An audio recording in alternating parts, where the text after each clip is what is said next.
हाँ जी, so start करते हैं जी। आप पहला आप 21 क्वेश्चन ही सॉल्व कर लीए, ठीक है। शीट सारिਆਂ ਕੋਲ आई थिंक मैं ਮੰਨਦਾ कि जे किसी को नहीं भी होगी ਜਾਂਦੇ ਹੋਏ अपनी शीट लै जे, ठीक है। सो पहला तो अपने को आ गया कि 1300 स्केयर रूट कटना तो साਰਿਆਂ ਨੂੰ ਆਉਂਦਾ ही है, ठीक है। प्लीज़ एक बार देख लो, उन्होंने कहा 1369 का स्केयर रूट, 1369 का स्केयर रूट निकलता कि नहीं, दो दो पेयर। हाँ, पहला आप किन्ने नूं किन्ने नाल किता, 3 नूं 3 नाल किता, किन्ना आ गया 9, क्योंकि आपां मगर वाली साइड तो पेयर बनाने शुरू करते हैं, तो 69 ते 13 का पेयर बन गया। हुण 13 नूं इस तरीके नाल देखना सी कि इत्थे आपां की लिखीए कि उहनूं उन्ने नाल मल्टीप्लाई करके 13 तो थल्ले रह जे। जे आपां 4 लिखदे तो 4 नूं 4 नाल मल्टीप्लाई करके किन्ना आउंदा 16 टप जांदा। आपां 3 लिखिया, 3 नूं 3 नाल मल्टीप्लाई करके 9, इत्थे किन्ना आ गया 4। उपरों पूरे का पूरा जोड़ा ही थल्ले उतार लिया, तो 3 नूं आपां की करांगे इत्थे डबल करके किन्ना आ जाऊगा।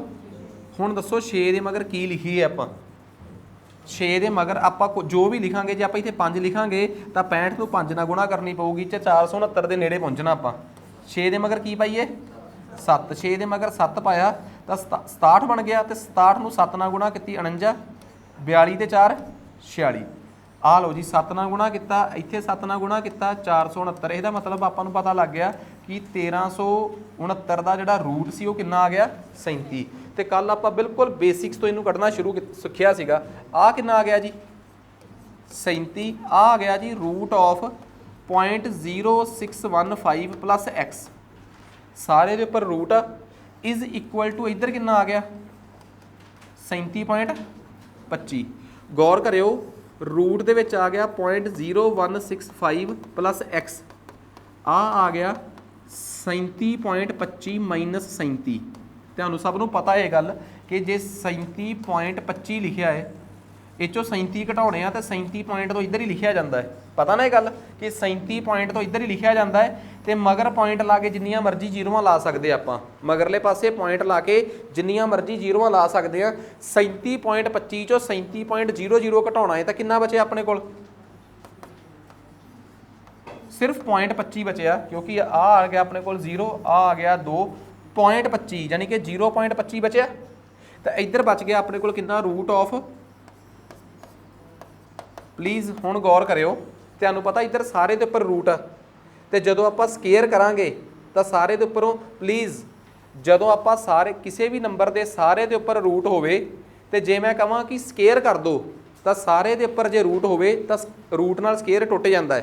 कदे भी एवें दी गलती ना करियो कि रूट ए प्लस रूट बी होवे ते तुहानूं किसी ने कहता जी इहदा स्केयर कर दो, तुसीं कह दो जी ए प्लस बी, सारे दे उपर स्केयर नहीं सीगा, रूट ए ते अड्ड सी ते रूट बी ते, मैं पढ़ाया होया तुहानूं ये गल। जे अपना सारे दे रूट होवे तो स्केयर कर दो, दोवें पासे वर्गीकरण कर दो, तो इहदे नाल सारा स्केयर खत्म हो जाऊगा और रूट खत्म हो जाऊगा। स्केयर करने नाल रूट खत्म हो जाता, पर इधरले पासे दा रूट है ही नहीं सीगा, इहदा मतलब इधर की करना पऊगा सानूं स्केयर करना पऊगा। लो जी आ 0.25 का की आ गया जी अपने कोल स्केयर आ गया। इत्थे ज़्यादातर बच्चे गलती की करते हैं, उन्होंने 0.25 का स्केयर करना नहीं आता, कोई प्रॉब्लम नहीं। 0.25 का मतलब होंदा 25/100, क्योंकि पॉइंट तो मगर 2 जीरो है, तो 0.25 का मतलब की है 25/100, तो स्केयर का मतलब इनू कितनी बार मल्टीप्लाई कर लो 2 बार। जिन्होंने लगता है कि कन्फ्यूजन हो गई उन्होंने बई वो कोई टेंशन नहीं, वो 25 नूं 25 नाल कितना कितना आ गया 625, तो थल्ले कितनियां जीरो है 4, आही आ गया। तो तुहानूं पता कि 4 जीरो का मतलब यह आ कि 5 6 2 इत्थे पॉइंट लगूगा, आही है ना। तो ये किहदे बराबर आ 0.0165 प्लस एक्स, तो एक्स किहदे बराबर आ गया 0.0625 माइनस 0.0615। बई इनू सबट्रैक्ट कर सकते आपां, कितना आऊगा अपने कोल 0.001, आही आया। कैलकुलेशन करके देख लियो कि 0.0625 ते 0.0615, 5 चों 5 गए 0, 1 0 0 आ देखो 0.001। तो मैं तुहानूं ये भी दस चुकिया कि जे किसी नंबर तो मगर जीरो है उस तो अगे कुछ नहीं गा, वो जीरो पाउणी है कि नहीं पाउणी ये तुसीं तय करना। 0.001 हुण देखो 0.001 आ आंसर आ गया। हुण मैं इस आंसर का सल्यूशन कढ़ के दिना है। कदे भी अपने को आंसर आ जाए 0.00004 एग्जाम्पल दे रहे हैं अपने को कितना आंसर आ जाए 0.000 हुण मैं उस एदा आंसर दसना है कि आ जिहड़ा 0.001 आया है ये 1 गुणा 10 की पावर -1 आ कि 1 गुणा 10 की पावर -2 आ कि 1 गुणा 10 की पावर -3 आ जां 1 गुणा 10 की पावर -4 आ ये चैक करना है। बाई चांस अपने को प्लीज़ आही है ना अपने को 0.0004 आ जाए यदा मतलब 4 के बटे 1 के मगर कितनी जीरो है 1 2 पॉइंट तो मगर किन्ने अखर आ 1 2 3 4 ਇਹਦਾ ਕੀ मतलब ਹੁੰਦਾ है 4 बटे 10 की पावर च कितना है 10 की पावर च 4 ਇਹਦਾ मतलब 10 की पावर 4 का मतलब आ कि 1 ਦੇ मगर किन्नियां जीरो है आ दसो जी आ गल समझ आ गई तो मैं तुहानूं एक गल पहलां दस चुके हाँ जे नहीं दसी आ एक प्रॉपर्टी नवीं नोट कर लो 1 बटे ए की पावर च बी होवे उपर जाना होवे तो ए की पावर -b हो जाता है आ गल याद रखियो पता सारिਆਂ ਨੂੰ ਇਹ ਗੱਲ कि जे 1 बटे ए की पावर b होवे उपर जाके ए की पावर -b हो जाता है तो तुहानूं पता किसी चीज़ की पावर च भी 1 होवे उहदा आंसर कितना आउंदा है वो आप ही किसी चीज़ की पावर च 0 होवे उहदा आंसर कितना आउंदा है कितना 1 आ 3 गल्लां नवीआं दसीआं ए 1 बटे ए की पावर b होवे उपर जाके दसो जी प्लीज़ ये दसो 4 की सेहत ते तां कोई असर नहीं आ 10 की पावर 4 आ उपर जाके की हो जाऊगा 10 की पावर -4 आ दसो जी गल क्लीयर हो गई जे अपने कोल होवे 0.001 ਇਹਦਾ मतलब आ 1 बटे 1000 यही आ ਇਹਦਾ मतलब आ 1 बटे 10 की पावर कितना है 3 जे 10 की पावर 1000 का मतलब आ एक किन्नियां जीरो है 10 की पावर च उन्ना आऊगा जिन्नियां 1 ਦੇ मगर जीरो होणगियां ਇਹ ना कह दो सर 10 ਤਾਂ लिख लिया ਉਹਨੂੰ ਛੱਡ के बाकी जीरो 1 ਦੇ मगर जिन्नियां जीरो 10 की पावर च आऊगा तो जे 1 बटे 10 की पावर 3 आ जे मैं उपर लैके जाना हो तो 10 की पावर च की आ जाऊगा -3 हुण इहनूं 1 गुणा 10 की पावर -3 लिखना है कि कल्ला 10 की पावर -3 लिखना है ये तुसीं तय करना है। सो टैक्नीकली मैं आ एक नवीं चीज़ है देखो जिन्नियां भी मैं पावर के फार्मूले कराए है ना कि आ एक पावर के नवे फार्मूले आ तुहाडी कोशिश होनी चाहिए है कि वो सारे एक साइड ते इकट्ठे कर लो कल तो लैके अज तक जिन्ने भी आपां सवाल कर रहे हैं जिथे भी कोई नवे फार्मूले की जां नवीं चीज़ की लोड़ पैंदी है मेरी कोशिश है कि उन्होंने क्लीयर करन तो बाद अगे चलीए आपां ताकि तुहानूं कोई भी सवाल आवे तो तुहाडे सारे सवाल क्लैरीफिकेशन नाल निकलदे होण। चलीए जी आपां अगे आ लो जी अगले सवाल ते अपने कोल आ गया ए बाय बी दसना कि ए बाय बी कितना आऊगा इहदे चों आ लो जी प्लीज़ गौर करियो आ है गया अपने कोल रूट दे विच आ गया अपने कोल 0.04 multiply by 0.4 multiply by A इधर की आ गया अपने को 0.004 multiplied by 0.4 multiplied by root B आ दसो जी गल समझ आ गई। हुण मैं तुहानूं एक गल दसदा प्लीज़ गौर करियो इत्थे लिखिया होवे रूट ऑफ ए गुणा बी इत्थे लिखिया होवे रूट सी गुणा डी ठीक है तो मैं तुहानूं एक गल कहदा कि दोवें पासे वर्गीकरण कर दो भाव दोवें पासे की कर दो स्क्वेयर कर दो इधरले पासे स्क्वेयर का की होऊगा रूट कैंसल हो जाऊगा क्यों कैंसल होऊगा क्योंकि सारे दे उपर आ सारे दे उपर सी इस करके रूट कैंसल इन्हां दोवां च आपस च किहड़ा साइन आ मल्टीप्लाई दा तो तुसीं कहोगे सर जे बाई चांस तुसीं स्क्वेयर कीता तां होया की है जी इधर भी सारे दा की हो गया स्केयर तो कायदे के मुताबक इधर भी सारे का की हो गया स्केयर आही आ रूल तो यही कहता कि उधर भी स्केयर इधर भी स्केयर सारे का स्केयर करता तुहानूं पता कि सारे दे रूट होवे तां स्केयर नाल कट्टिया जांदा ते की बन गया ए गुणा बी तुहानूं ये पता गल कि जे ए गुणा बी का स्केयर होवे ते मैं हुण इत्थे कल वाली पावर काम आऊगी कल दस्सिया सी कि जे ए गुणा बी की पावर च सी होवे इहनूं किवें लिखिया जा सकदा है ए की पावर सी गुणा बी की पावर सी याद आ गल मैं स्टैप बाय स्टैप ये जिहड़ियां चीज़ां मैं कल पढ़ाइयां उन्होंने एग्जैक्टली अज भी रिपीट करूँगा वजह कि तुहानूं मैथ के कंसैप्ट कवर हो जाण इहदा मतलब की है रूट ए दे उपर स्केयर आऊगा कि नहीं वो रूट ए दे उपर स्केयर ते डी दे उपर स्केयर मेरे कहण दा मतलब की है कि जे मैं चाहां कि दोवें पासे आपां की कर दईए स्केयरिंग कर दईए इधर तां सारे दे उपर रूट आ स्केयर करके सारे दे उपर रूट खत्म हो जाऊगा मैनूं लगदा दस्सण दी लोड़ ही नहीं पैनी ये गल ਇੱਧਰ ਤਾਂ ਕੰਮ ਹੀ ਸੌਖਾ ਹੋ ਗਿਆ ਕਿ ਸਾਰੇ ਦੇ ਉੱਪਰ ਰੂਟ ਖਤਮ ਹੋ ਗਿਆ। ਇੱਧਰ ਜੇ ਮੈਂ ਸਕੇਅਰ ਕਰਦਾ ਤਾਂ ਕੀ ਹੋਊਗਾ, ਇੱਧਰ ਜਦੋਂ ਮੈਂ ਸਾਰੇ ਤੇ ਕੀ ਕਰਤਾ ਸਕੇਅਰ ਤੇ ਵਿੱਚ ਸਾਈਨ ਕਿਹੜਾ ਹੈ ਮਲਟੀਪਲਾਈ ਦਾ। ਤੇ ਜਿਹੜੀ ਮੈਂ ਗੱਲ ਦੱਸੀ ਸੀ ਕਿ ਉਹ ਅੱਡ ਅੱਡ ਹੋ ਜਾਂਦਾ, ਉਹ ਮੈਂ ਦੱਸਿਆ ਸੀ ਜਾਂ ਮਲਟੀਪਲਾਈ 'ਚ ਹੁੰਦਾ ਤੇ ਜਾਂ ਕਿਹਦੇ 'ਚ ਹੁੰਦਾ ਹੈ ਡਿਵਾਈਡ 'ਚ। ਬਸ ਆਹੀ ਆ, ਮਲਟੀਪਲਾਈ ਤੇ ਹੈ ਹੀ ਆ ਸਾਰੇ। ਇਹਦਾ ਮਤਲਬ ਇੱਥੇ ਕੀ ਆਊਗਾ 0.004 ਆ ਨਾ, 0.004 ਦਾ ਸਕੇਅਰ ਤੇ 0.4 ਦਾ ਸਕੇਅਰ ਤੇ ਰੂਟ b ਦਾ ਸਕੇਅਰ। ਰੂਟ b ਦਾ ਸਕੇਅਰ ਕਿੰਨਾ ਹੋਊਗਾ, ਕਿਸੇ ਚੀਜ਼ ਦੇ ਉੱਪਰ ਰੂਟ ਕਰਕੇ ਸਕੇਅਰ ਕਰ ਦੋ ਜਾਂ ਸਕੇਅਰ ਕਰਕੇ ਰੂਟ ਕਰ ਦੋ, ਵਰਗ ਕਰਕੇ ਵਰਗਮੂਲ ਕਰ ਦੋ ਜਾਂ ਵਰਗਮੂਲ ਕਰਕੇ ਵਰਗ ਕਰ ਦੋ, ਉਹਨੇ ਤਾਂ ਕੱਟੇ ਜਾਣਾ ਹੈ। ਆਹ ਦੱਸੋ ਜੀ, ਗੱਲ ਸਮਝ ਆ ਗਈ? ਤੁਸੀਂ ਨੋਟ ਸਮਝੋ ਇੱਕ ਗੱਲ ਪਲੀਜ਼, ਇਸ ਚੀਜ਼ ਨੂੰ a ਮੰਨੋ, ਇਹਨੂੰ b ਮੰਨੋ, ਇਹਨੂੰ c ਮੰਨੋ। a ਗੁਣਾ b ਗੁਣਾ c the square, a the square ਗੁਣਾ b ਦਾ, ਕਿਉਂਕਿ ਮੈਂ ਹਮੇਸ਼ਾ ਦੱਸ ਚੁੱਕਿਆ ਕਿ ਕਦੇ ਵੀ ਤੁਹਾਨੂੰ ਪੇਪਰ 'ਚ ਐਵੇਂ ਦੀ ਗੱਲ ਆ ਜਾਏ ਕਿ a ਗੁਣਾ b ਦੀ ਪਾਵਰ 'ਚ c ਆ ਤਾਂ ਸਭ ਦੇ ਉੱਪਰ ਅੱਡ ਅੱਡ ਹੋ ਜਾਂਦਾ ਹੈ ਮਲਟੀਪਲਾਈ 'ਚ। ਤੇ ਜਾਂ ਮੈਂ ਤੁਹਾਨੂੰ ਦੱਸਿਆ ਸੀ ਕਿ ਆਹ ਗੱਲ ਇੱਥੇ ਸੱਚ ਆ ਕਿ a ਬਟੇ b ਦੀ ਪਾਵਰ 'ਚ c ਆ ਤਾਂ ਇਹ a ਦੀ ਪਾਵਰ 'ਚ c ਬਟੇ b ਦੀ ਪਾਵਰ 'ਚ c। ਇਹ ਕੰਮ ਕਦੀ ਕਿਹਦੇ 'ਚ ਨਹੀਂ ਕਰੀਦਾ, ਨਾ ਪਲੱਸ 'ਚ ਨਾ ਮਾਈਨਸ 'ਚ। ਇਹ ਨਹੀਂ ਕਹਿ ਦਈਦਾ ਕਿ a plus b the power ਦੇ ਵਿੱਚ c ਆ, ਉਹ a ਦੀ ਪਾਵਰ 'ਚ c ਪਲੱਸ b ਦੀ ਪਾਵਰ 'ਚ c ਹੋਊਗਾ। ਪਾਵਰ ਖਿੰਡਦੀ ਆ ਪਰ ਜਾਂ ਮਲਟੀਪਲਾਈ 'ਚ ਤੇ ਜਾਂ ਕਿਹਦੇ 'ਚ ਡਿਵਾਈਡ 'ਚ। ਆਹ ਗੱਲ ਜੇ ਤੁਹਾਡੇ ਪੱਲੇ ਪੈ ਗਈ, ਹੁਣ ਭਾਵੇਂ a ਹੋਵੇ b ਵੀ ਹੋਵੇ c ਹੋਵੇ, ਸਾਰਿਆਂ ਦੇ ਉੱਪਰ ਜੇ 2 ਆ, ਇਹਦਾ ਅੱਡ ਤੁਸੀਂ ਕਹੋਗੇ ਸਰ ਇਹਦੇ ਤੇ ਨਹੀਂ ਲਿਖਿਆ, ਆਹ ਲਓ ਜੀ ਇਹਦੇ ਤੇ ਵੀ ਲਿਖ ਦਿੰਦਾ ਰੂਟ ਆਫ b ਦਾ ਸਕੇਅਰ। ਇਧਰਲੇ ਪਾਸੇ ਜੇ ਸਾਰੇ ਦੇ ਉੱਪਰ ਰੂਟ ਹੋਵੇ ਤਾਂ ਸਕੇਅਰ ਉਸ ਰੂਟ ਨੂੰ ਹੀ ਖਤਮ ਕਰ ਦਿੰਦਾ, ਪਰ ਸ਼ਰਤ ਇਹ ਆ ਕਿ ਉਹ ਸਾਰੇ ਤੇ ਹੋਣਾ ਚਾਹੀਦਾ ਹੈ। ਆ ਪੱਲੇ ਪੈ ਗਈ ਗੱਲ। ਹੁਣ ਦੇਖੋ ਯਾਰ, ਆ ਤਾਂ ਕੰਮ ਹੀ ਬਹੁਤ ਸੌਖਾ ਹੈ। ਆ 0.04 ਆ, ਦੱਸੋ 4 ਬਟੇ ਕਿੰਨਾ ਹੈ? ਆ 0.4 ਆ, ਕਿੰਨਾ ਹੈ 4 ਬਟੇ 10। ਆ ਨਾਲ ਕੀ ਆ a। ਆ ਦੇਖੋ ਕੋਈ ਕਹੇ ਸਰ 0.004 ਆ ਤੇ 4 ਬਟੇ ਕਿੰਨਾ ਹੈ?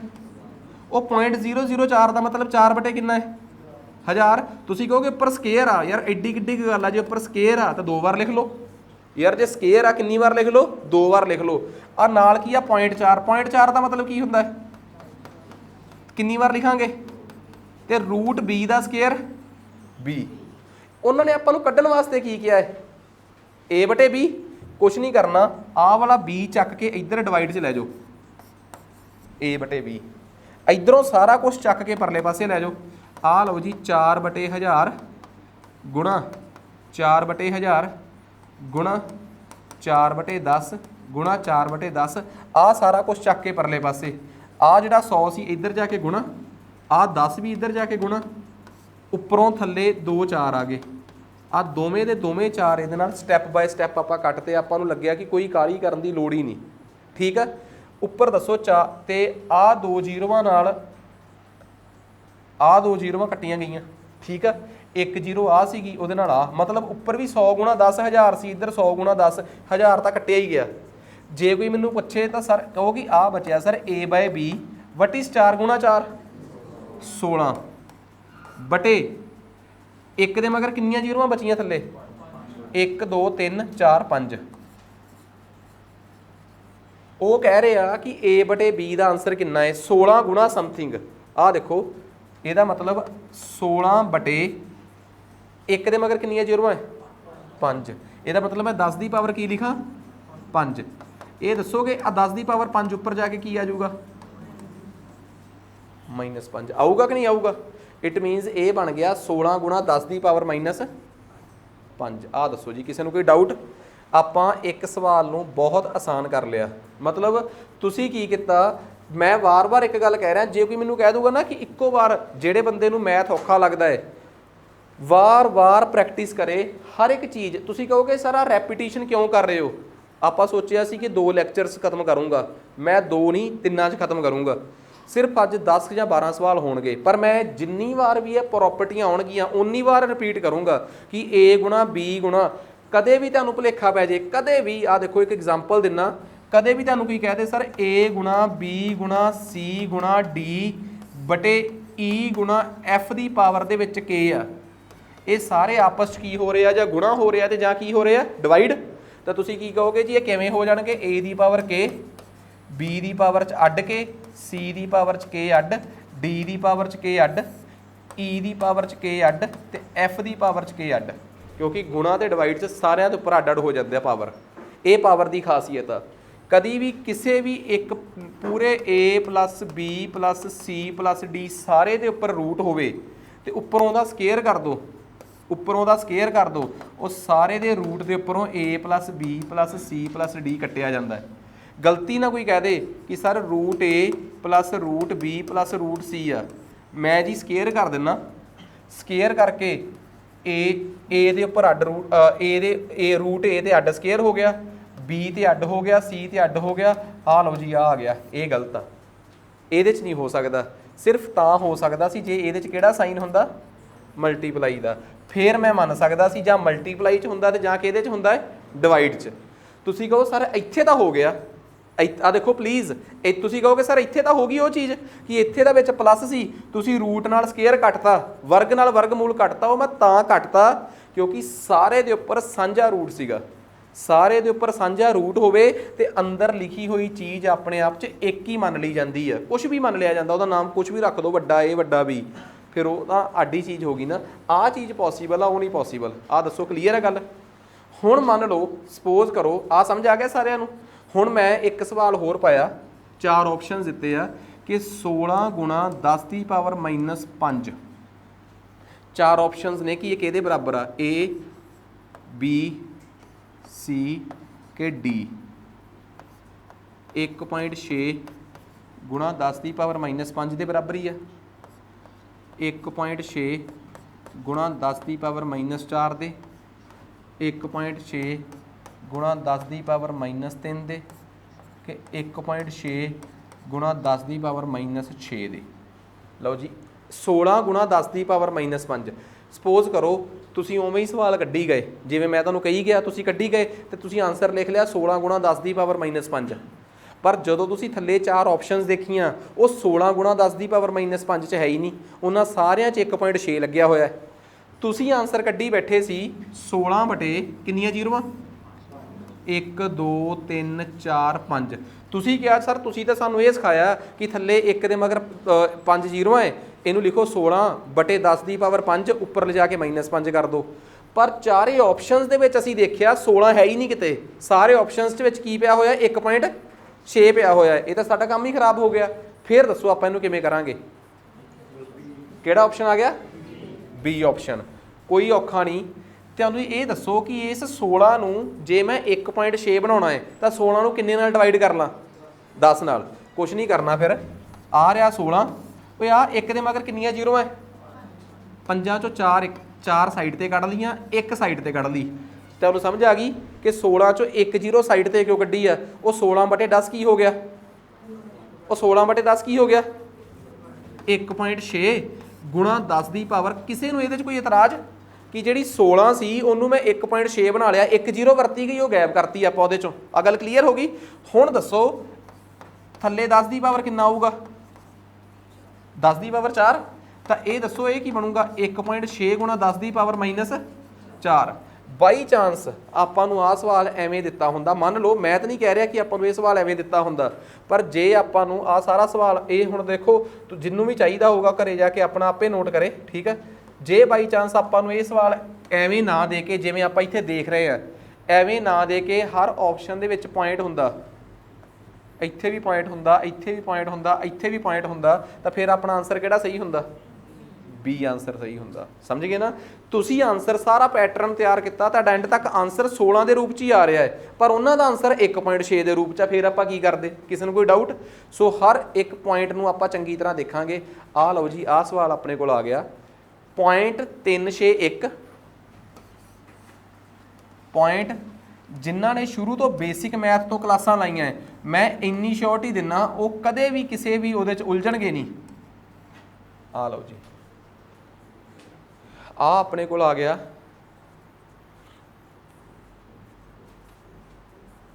ਆਹ ਚੀਜ਼ ਹੈ, ਠੀਕ ਹੈ। ਤੁਸੀਂ ਇੱਕ ਗੱਲ ਦੱਸੋ, ਜੇ ਮੈਂ 361 ਨੂੰ ਲਿਖਾਂ ਤਾਂ ਇਹਦੇ ਮਗਰ ਕਿੰਨੀਆਂ ਜ਼ੀਰੋਆਂ ਪਾਊਂਗਾ, 3। ਆਹ ਦੱਸੋ ਇਹਦੇ ਬਟੇ 'ਚ ਜੇ ਮੈਂ 0.00169 ਲਿਖਾਂ ਤਾਂ ਇਹਦੇ ਬਟੇ 'ਚ ਕਿੰਨੀਆਂ ਜ਼ੀਰੋਆਂ ਪਾਊਂਗਾ, 1 2 3 4 5।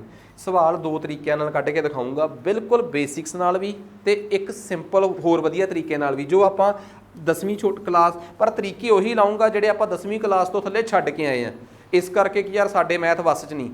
ਆ ਗਿਆ ਜੀ A/B/C/D। ਤੁਹਾਨੂੰ ਸਾਰਿਆਂ ਨੂੰ ਬੇਸਿਕ ਮੈਥ 'ਚ ਪੜ੍ਹਾਈ ਇੱਕ ਗੱਲ ਮੈਂ, ਜਿਹੜੀ ਚੀਜ਼ ਆਪਾਂ ਬੇਸਿਕ ਮੈਥ 'ਚ ਪੜ੍ਹੀ ਆ ਉਹ ਇਹ ਆ ਕਿ ਜੇ A/B/C/D ਹੋਵੇ, ਇਹਦਾ ਮਤਲਬ ਹੁੰਦਾ ਹੈ A/B ਗੁਣਾ D/C। ਡਿਨੋਮੀਨੇਟਰ ਦਾ ਡਿਨੋਮੀਨੇਟਰ ਹਰ ਦਾ ਹਰ ਉੱਪਰ ਚਲਾ ਜਾਂਦਾ ਹੈ। ਆਹ ਗੱਲ ਸਮਝ ਆ ਗਈ।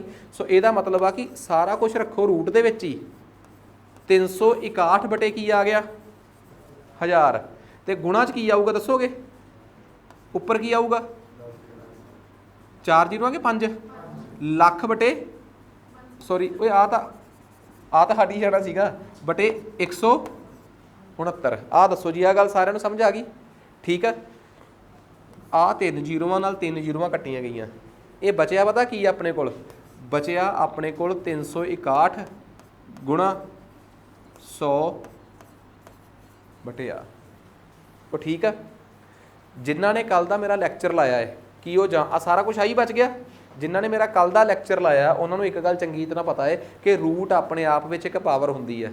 ਕਿੰਨੀ ਹੁੰਦੀ ਹੈ ਪਾਵਰ? ਅੱਧ। A ਦਾ ਰੂਟ ਮਤਲਬ A ਦੀ ਪਾਵਰ ਹਾਫ, ਮਤਲਬ ਕਿ A ਦੀ ਘਾਤ 'ਚ ਅੱਧ, ਇਹੀ ਹੁੰਦਾ ਰੂਟ। ਤੇ ਜਿਹੜੀ ਪਾਵਰ ਹੁੰਦੀ ਆ, ਜੇ ਪਾਵਰ ਦੇ ਵਿੱਚ ਸਾਰੀਆਂ ਚੀਜ਼ਾਂ ਆਪਸ 'ਚ ਮਲਟੀਪਲਾਈ ਜਾਂ ਡਿਵਾਈਡ ਹੋ ਰਹੀਆਂ ਹੈ। ਹੁਣੇ ਮੈਂ ਇੱਕ ਕਹਾਣੀ ਪੜ੍ਹਾ ਕੇ ਹਟਿਆ ਤੁਹਾਨੂੰ ਇੱਥੇ ਸ਼ੁਰੂ ਦੇ ਵਿੱਚ ਹੀ, ਸਟਾਰਟਿੰਗ 'ਚ ਹੀ ਇੱਕ ਗੱਲ ਦੱਸੀ ਕਿ A ਗੁਣਾ B ਗੁਣਾ C ਗੁਣਾ D ਬਟੇ ਆ, ਜੇ ਇਹਦੀ ਪਾਵਰ 'ਚ ਕੋਈ ਵੀ ਪਾਵਰ ਹੋਵੇ ਹਾਫ ਹੋਵੇ, ਉਹ ਸਾਰਿਆਂ 'ਤੇ ਖਿੱਲਰ ਜਾਂਦੀ ਹੈ। ਤੇ ਤੁਹਾਨੂੰ ਚੰਗੀ ਤਰ੍ਹਾਂ ਪਤਾ ਹੈ ਕਿ ਰੂਟ ਆਪਣੇ ਆਪ ਦੇ ਵਿੱਚ ਇੱਕ ਕੀ ਹੁੰਦੀ ਆ? ਪਾਵਰ। ਤਾਂ ਇਹ ਸਭ ਦਾ ਰੂਟ ਅੱਡੋ ਅੱਡ ਹੋ ਜਾਊਗਾ, ਕਿਉਂਕਿ ਜਾਂ ਤਾਂ ਇਹ ਕੀ ਹੋ ਰਿਹਾ ਭਲਾ ਮਲਟੀਪਲਾਈ, ਤੇ ਜਾਂ ਇਹ ਕੀ ਹੋ ਰਿਹਾ ਡਿਵਾਈਡ। ਆਹੀ ਆ ਸਾਰਿਆਂ ਦੇ ਉੱਪਰ ਅੱਡ ਅੱਡ ਰੂਟ, ਕਿਉਂਕਿ ਰੂਟ ਵੀ ਇੱਕ ਪਾਵਰ ਆ। ਕਿੰਨੀ ਹੁੰਦੀ ਆ ਭਲਾ? ਸਭ ਨੂੰ ਪਤਾ ਨਾ ਇਹ ਗੱਲ। ਜਿਨ੍ਹਾਂ ਨੇ ਕੱਲ ਵਾਲੀ ਕਲਾਸ 'ਚ ਥੋੜੀ ਜੀ ਉਲਝ ਗਏ ਆ ਜੀ, ਉਹਦਾ ਮਤਲਬ ਇਹ ਸਮਝ ਲੈਣ ਕਿ ਰੂਟ ਦਾ ਮਤਲਬ ਹੁੰਦਾ ਹੈ ਪਾਵਰ ਅੱਧੀ। ਕਿਸੇ ਦਾ ਰੂਟ ਕੱਢਣ ਦਾ ਮਤਲਬ ਪਾਵਰ ਹਾਫ, ਤੇ ਜੇ ਪਾਵਰ ਹਾਫ ਆ ਤਾਂ ਸਾਰਿਆਂ ਦੇ ਉੱਪਰ ਅੱਡ ਅੱਡ। ਉਹ 361 ਦਾ ਰੂਟ ਕਿੰਨਾ ਹੋਊਗਾ? 19, ਤੇ 10 ਦਾ ਰੂਟ, ਤੇ ਇਹਦਾ ਰੂਟ 13। ਇਹ ਆ ਗਿਆ 190 ਬਟੇ 13। ਹੈ ਕਿਤੇ 190 ਬਟੇ 13। ਤੇ ਮੈਂ ਕਦੇ ਵੀ ਨਹੀਂ ਚਾਹੂੰਗਾ ਕਿ ਤੁਸੀਂ ਇਸ ਲੰਬੇ ਤਰੀਕੇ ਨਾਲ ਸਵਾਲ ਕੱਢੋ। ਹੁਣ ਸੁਣੋ ਬੇਸਿਕ ਕਨਸੈਪਟ ਡੈਸੀਮਲਸ ਦਾ। ਦੇਖੋ ਆਹ ਕਨਸੈਪਟ 'ਚ ਹਰ ਚੀਜ਼ ਤੁਹਾਨੂੰ ਪਤਾ ਹੋਣੀ ਚਾਹੀਦੀ ਹੈ ਕਿ ਆਪਾਂ ਕੀ, ਕਿਉਂਕਿ ਗੱਲ ਇਹ ਆ, ਤੁਸੀਂ ਇਹ ਨਾ ਕਹੋ ਸਰ ਆਪਾਂ ਮਾਰ ਪਤਾ ਕਿੱਥੇ ਖਾਂਦੇ ਆ, ਇਹ ਸਵਾਲ ਸਾਨੂੰ ਸੌਖੇ ਤਰੀਕੇ ਨਾਲ ਕੱਢ ਕੇ ਸਿਖਾਓ। ਉਹ ਤੁਸੀਂ ਮੈਨੂੰ ਇੱਕ ਗੱਲ ਦੱਸੋ, ਮੇਰੇ ਤੋਂ ਇੱਕ ਸਵਾਲ ਤਾਂ ਸੌਖੇ ਤਰੀਕੇ ਨਾਲ ਕਢਾ ਲਓਗੇ, ਉਹ ਜਿਹੜਾ ਪ੍ਰੋਸੀਜਰ ਆ ਕੀ ਪਤਾ ਕਿਸੇ ਹੋਰ ਸਵਾਲ 'ਚ ਲੱਗਦਾ ਹੀ ਉਹ ਹੋਵੇ। ਤੁਹਾਨੂੰ ਬੇਸਿਕਲੀ ਪਤਾ ਤਾਂ ਹੋਣਾ ਚਾਹੀਦਾ ਕਿ ਆਪਾਂ ਨੂੰ ਕਿਸ ਤਰੀਕੇ ਨਾਲ ਡਿਵਾਈਡ ਕਰਨਾ ਹੈ, ਕਿ ਵਾਕਈ ਰੂਟ ਸਾਰਿਆਂ ਦੇ ਉੱਪਰ ਅੱਡ ਅੱਡ ਕਦੋਂ ਹੁੰਦਾ ਹੈ? ਜਦੋਂ ਅੰਦਰ ਸਾਈਨ ਕਿਹੜੇ ਹੋਣ, ਜਾਂ ਮਲਟੀਪਲਾਈ ਤੇ ਜਾਂ ਡਿਵਾਈਡ। ਬਸ ਆਹ ਗੱਲ ਤੁਹਾਨੂੰ ਸਮਝ ਆ ਗਈ। ਵੈਸੇ ਡੈਸੀਮਲਸ ਦਾ ਤੇ ਇੱਕ ਫੰਡਾ ਹੈ। ਮੈਂ ਹਮੇਸ਼ਾ ਇੱਕ ਗੱਲ ਕਹਿੰਦਾ ਹੁੰਦਾ ਕਿ ਇਸ ਡੈਸੀਮਲ ਨਾਲ ਆਹ ਡੈਸੀਮਲ ਕੱਟ ਦਿਓ। ਡੈਸੀਮਲ ਨਾਲ ਡੈਸੀਮਲ, ਦਸ਼ਮਲਵ ਨਾਲ ਦਸ਼ਮਲਵ ਕੱਟਿਆ ਜਾਂਦਾ ਹੈ। ਤੇ ਇਹ 7ਵੀਂ ਕਲਾਸ ਦਾ ਮੈਥ ਆ। ਪਰ 7ਵੀਂ ਕਲਾਸ 'ਚ ਜਦੋਂ ਦਸ਼ਮਲਵ ਨਾਲ ਦਸ਼ਮਲਵ ਤੁਹਾਡਾ ਟੀਚਰ ਤੁਹਾਨੂੰ ਘਟਾਉਂਦਾ ਸੀ, ਉਹ ਇੱਕੋ ਗੱਲ ਕਹਿੰਦਾ ਸੀ ਕਿ ਇਸ ਦਸ਼ਮਲਵ ਤੋਂ ਮਗਰ ਕਿੰਨੇ ਅੱਖਰ ਆ? 3। ਜੇ ਮੈਂ ਮਗਰਲੇ ਪਾਸੇ ਜ਼ੀਰੋਆਂ ਪਾਉਣੀਆਂ ਚਾਹਾਂ, ਕੋਈ ਮੈਨੂੰ ਰੋਕ ਨਹੀਂ ਸਕਦਾ, ਕੋਈ ਦਿੱਕਤ ਵਾਲੀ ਗੱਲ ਨਹੀਂ, ਪਾ ਸਕਦੇ ਆਪਾਂ ਜ਼ੀਰੋਆਂ। ਤੇ ਇਹਨਾਂ ਦੀ ਕੋਈ ਵੈਲਿਊ ਵੀ ਨਹੀਂ ਹੁੰਦੀ। ਜੇ ਅੱਗੇ ਦਸ਼ਮਲਵ ਲੱਗਿਆ ਹੋਇਆ ਹੈ ਤੇ ਮਗਰਲੇ ਪਾਸੇ ਜ਼ੀਰੋਆਂ, ਪਰ ਮਗਰ ਖਾਲੀ ਹੋਣਾ ਚਾਹੀਦਾ ਸਾਰਾ। ਜਿੰਨੀਆਂ ਮਰਜ਼ੀ ਜ਼ੀਰੋਆਂ ਪਾਓ, ਉਹਦੀ ਕੋਈ ਵੈਲਿਊ ਨਹੀਂ। ਦੱਸੋ ਦਸ਼ਮਲਵ ਤੋਂ ਮਗਰ ਕਿੰਨੇ ਅੱਖਰ ਬਣ ਗਏ? 5। ਇੱਥੇ ਕਿੰਨੇ ਸੀਗੇ? ਜੇ ਦਸ਼ਮਲਵ ਤੋਂ ਮਗਰਲੇ ਪਾਸੇ ਅੱਖਰ ਸੇਮ ਨੇ, ਇਧਰਲੇ ਪਾਸੇ ਮੈਟਰ ਨਹੀਂ ਕਰਦਾ, ਦਸ਼ਮਲਵ ਤੋਂ ਮਗਰਲੇ ਪਾਸੇ ਸੱਜੇ ਪਾਸੇ ਅੱਖਰ ਸੇਮ ਨੇ, ਤਾਂ ਤੁਸੀਂ ਇਸ ਦਸ਼ਮਲਵ ਨਾਲ ਇਸ ਦਸ਼ਮਲਵ ਨੂੰ ਉਡਾ ਸਕਦੇ ਹੋ। ਆਹ ਗੱਲ ਦੱਸੋ, ਸਮਝ ਆ ਗਈ? ਇਟ ਮੀਨਸ ਹੁਣ ਤੁਸੀਂ ਇਹ ਨਾ ਕਹਿ ਦਿਓ ਕਿ ਇਹ ਜ਼ੀਰੋਆਂ ਦੀ ਵੈਲਿਊ ਨਹੀਂ। ਹੁਣ ਦਸ਼ਮਲਵ ਉੱਡ ਗਿਆ ਹੈ, ਹੁਣ ਇਹਨਾਂ ਜ਼ੀਰੋਆਂ ਦੀ ਪੂਰੀ ਵੈਲਿਊ ਆ। ਆਹ ਬਣ ਗਿਆ 36100 ਬਟੇ 169। ਹੁਣ ਤੁਸੀਂ ਕਹੋਗੇ ਸਾਰੇ ਦਾ ਰੂਟ ਨਹੀਂ ਕੱਢਣਾ ਆਉਂਦਾ। ਬਈ ਤੁਹਾਨੂੰ ਮੈਂ ਹਮੇਸ਼ਾ ਕਿਹਾ ਕਿ ਜੇ ਤੁਹਾਨੂੰ ਬਾਈ ਚਾਂਸ ਭੁੱਲ ਜੇ ਕਿ ਜੀ ਉਹਦਾ 36 ਦਾ ਰੂਟ ਕਿੰਨਾ ਹੁੰਦਾ ਹੈ, ਭੁੱਲ ਵੀ ਜਾਵੇ, ਤਾਂ ਤੁਹਾਨੂੰ ਵੈਸੇ ਤਾਂ ਤੁਹਾਨੂੰ ਪਤਾ ਹੈ, ਪਰ ਮੈਂ ਤੁਹਾਨੂੰ ਕਿਹਾ ਕਿ ਤੁਸੀਂ ਜਲਦੀ ਜਲਦੀ ਇਹਨੂੰ ਕੀ ਲਿਖ ਲਓ, 9 ਗੁਣਾ 4 ਲਿਖ ਲਓ। ਕਿਉਂਕਿ ਤੁਹਾਨੂੰ ਪਤਾ ਹੈ ਕਿ ਰੂਟ ਦੇ ਵਿੱਚ ਜੇ ਮਲਟੀਪਲਾਈ ਹੋ ਰਿਹਾ ਹੈ, ਰੂਟ ਅੱਡੋ ਅੱਡ ਹੋ ਜਾਊਗਾ। 9 ਦਾ ਕਿੰਨਾ ਹੁੰਦਾ ਹੈ ਤੇ 4 ਦਾ ਕਿੰਨਾ ਹੁੰਦਾ ਹੈ? ਬਸ ਰੂਟ ਅੱਡੋ ਅੱਡ ਤਾਂ ਹੀ ਹੋ ਸਕਦਾ ਜੇ ਅੰਦਰ ਸਾਈਨ ਜਾਂ ਮਲਟੀਪਲਾਈ ਦਾ ਤੇ ਜਾਂ ਕਿਹਦਾ ਹੈ? ਡਿਵਾਈਡ ਦਾ, ਮਤਲਬ ਜਾਂ ਗੁਣਾ ਦਾ ਤੇ ਜਾਂ ਭਾਗ ਦਾ। ਹੁਣ ਆਹ ਦੱਸੋ ਕੀ ਇਹਨੂੰ ਮੈਂ ਲਿਖ ਸਕਦਾ 361 ਗੁਣਾ 100 ਬਟੇ 169 ਲਿਖ ਸਕਦੇ ਆ ਨਾ? ਤੇ ਤੁਹਾਨੂੰ ਪਤਾ 361 ਤੇ ਰੂਟ ਅੱਡ, 169 ਤੇ ਅੱਡ, ਤੇ 100 ਤੇ ਅੱਡ। ਕਿਉਂ? ਅੰਦਰ ਸਾਈਨ ਜਾਂ ਮਲਟੀਪਲਾਈ ਦੇ ਤੇ ਜਾਂ ਕਿਹਦੇ ਆ ਡਿਵਾਈਡ ਦੇ ਆ। ਆਹ ਦੱਸੋ ਜੀ ਗੱਲ ਸਮਝ ਆ ਗਈ ਸਾਰਿਆਂ ਨੂੰ। ਇੱਥੋਂ ਬਾਅਦ ਤੇ ਆਪਾਂ ਨੂੰ ਆਹ ਕਨਸੈਪਟ ਉਹੀ ਆ ਕਿ 361 ਦਾ ਰੂਟ 19 ਇਹਦਾ ਅੱਡ। ਤੁਹਾਡੇ ਚੋਂ ਕੱਲ ਨੂੰ ਕੋਈ ਇਹ ਨਾ ਕਹਿ ਦੇ ਕਿ ਸਰ 361 + 10 ਲਿਖਿਆ ਸੀ ਇੱਥੇ ਤੇ ਜੀ ਇਹ ਆ ਗਿਆ ਜੀ 19, ਆ ਗਿਆ ਜੀ 10, 29 ਆਨਸਰ ਆ ਗਿਆ। ਇਹ ਗਲਤ ਆ। ਕਿਉਂ ਗਲਤ ਆ? ਕਿਉਂਕਿ ਵਿੱਚ ਸਾਈਨ ਕਿਹੜਾ ਹੈ ਪਲੱਸ ਦਾ। ਰੂਟ ਸਭ ਤੇ ਖਿੱਲਰ ਜਾਣਗੇ, ਅੰਦਰ ਸਾਈਨ ਕੇਵਲ ਤੇ ਕੇਵਲ ਕਿਹੜੇ ਹੋਣੇ ਚਾਹੀਦੇ ਆ ਮਲਟੀਪਲਾਈ ਦੇ ਜਾਂ ਡਿਵਾਈਡ ਦੇ। ਆਹ ਦੱਸੋ ਜੀ ਗੱਲ ਸਮਝ ਆ ਗਈ। ਸੋ ਪੁਆਇੰਟਾਂ ਵਾਲਾ ਕਿੱਸਾ ਸਮਝ ਆ ਜਾਣਾ ਚਾਹੀਦਾ ਹੈ। ਤੇ ਅਜੇ ਤਾਂ ਪੁਆਇੰਟਾਂ ਵਾਲੇ ਸਵਾਲ ਆਉਣੇ ਆ, ਅਜੇ ਤਾਂ ਜਸਟ ਸ਼ੁਰੂਆਤ ਆਪਣੇ ਕੋਲ। ਪਰ ਜਿੰਨੇ ਪੁਆਇੰਟਾਂ ਆਹ ਵਾਲੇ ਸਵਾਲ ਆ ਤੁਸੀਂ ਤਾਂ ਬਸ ਦਸ਼ਮਲਵ ਤੋਂ ਮਗਰਲੀ ਗਿਣਤੀ ਬਰਾਬਰ ਕਰਕੇ ਜਿੰਨੀ ਘਟਦੀ ਆ ਮਗਰ ਜ਼ੀਰੋਆਂ ਪਾ ਕੇ ਬਰਾਬਰ ਕਰਕੇ ਪੁਆਇੰਟ ਕੱਟ ਦੋ ਸਾਰੇ, ਠੀਕ ਆ। ਅਦਰਵਾਈਜ਼ ਆਹ ਤਰੀਕਾ ਤਾਂ ਤੁਹਾਨੂੰ ਮੈਂ ਦੱਸਿਆ ਹੀ ਹੋਇਆ ਬੇਸਿਕਸ, ਤੁਸੀਂ ਜਿਹੜੇ ਮਰਜ਼ੀ ਤਰੀਕੇ ਨਾਲ ਕਰ ਸਕਦੇ ਹੋ। ਆਹ ਲਓ ਜੀ ਅਗਲਾ ਸਵਾਲ। ਸਵਾਲ ਇਹ ਆ ਕਿ 1 + x ਬਟੇ ਕਿੰਨਾ ਹੈ? ਸਾਰੇ ਤੇ ਕੀ ਪਿਆ ਹੋਇਆ ਹੈ? ਗੌਰ ਕਰਿਓ ਰੂਟ ਕਿੰਨੇ ਤੇ ਆ ਸਾਰੇ ਤੇ ਕਿਹਦੇ ਇਕੁਅਲ ਆ ਭਲਾ 14/13 ਤੇ। ਤੁਸੀਂ ਦੱਸੋ ਇਸ ਸਵਾਲ ਨੂੰ ਕਿਵੇਂ ਕਰੀਏ? ਤੁਸੀਂ ਇੱਕ ਗੱਲ ਸਮਝਣ ਦੀ ਕੋਸ਼ਿਸ਼ ਕਰੋ। ਇੱਕ ਪਾਸੇ ਸਾਰੇ ਤੇ ਰੂਟ ਆ ਨਾ, ਜੇ ਮੈਂ ਸਕੁਅਰ ਕਰਦਾ ਵਰਗ ਕਰਦਾ, ਜੇ ਸਾਰੇ ਤੇ ਰੂਟ ਹੋਵੇ ਕੱਟਿਆ ਜਾਂਦਾ ਹੈ ਨਾ, ਸਾਰੇ ਤੇ ਰੂਟ ਹੋਣਾ ਚਾਹੀਦਾ ਹੈ। ਜੇ ਕੋਈ ਕਵੇ ਸਰ ਕਿ ਐਵੇਂ ਸੀਗਾ ਜੀ ਰੂਟ ਆਫ, ਚਲੋ ਇੱਥੇ 3 ਮੰਨ ਲਓ ਕਿ route of 3 + route of x/13 ਐਵੇਂ ਸੀ, ਫੇਰ ਨਹੀਂ ਕੱਟਿਆ ਜਾਣਾ। ਸਾਰੇ ਤੇ ਰੂਟ ਆ। ਜਦੋਂ ਸਾਰੀ ਸਟੇਟਮੈਂਟ ਓਏ ਅੰਦਰ ਜੋ ਮਰਜ਼ੀ ਲਿਖਿਆ ਹੋਵੇ, ਜੇ ਰੂਟ ਸਾਰੇ ਦੇ ਉੱਪਰ ਆ, ਵਰਗਮੂਲ ਸਾਰੇ ਤੇ ਆ, ਸਕੁਅਰ ਕਰਕੇ ਰੂਟ ਉੱਡ ਜਾਂਦਾ ਹੈ। ਸ਼ਰਤ ਇਹ ਆ ਕਿ ਉਹ ਸਾਰੇ ਤੇ ਰੂਟ ਹੋਣਾ ਚਾਹੀਦਾ ਹੈ। ਲਓ ਜੀ ਇੱਧਰ ਤਾਂ ਸਕੁਅਰ ਕਰਕੇ ਵਰਗ ਕਰਕੇ ਰੂਟ ਹੀ ਖਤਮ ਹੋ ਗਿਆ, ਪਰ ਇੱਧਰ ਤਾਂ ਨਹੀਂ ਸੀ ਹੋਇਆ। ਇੱਧਰ ਕੀ ਹੋ ਜਾਊਗਾ ਉਹਦਾ?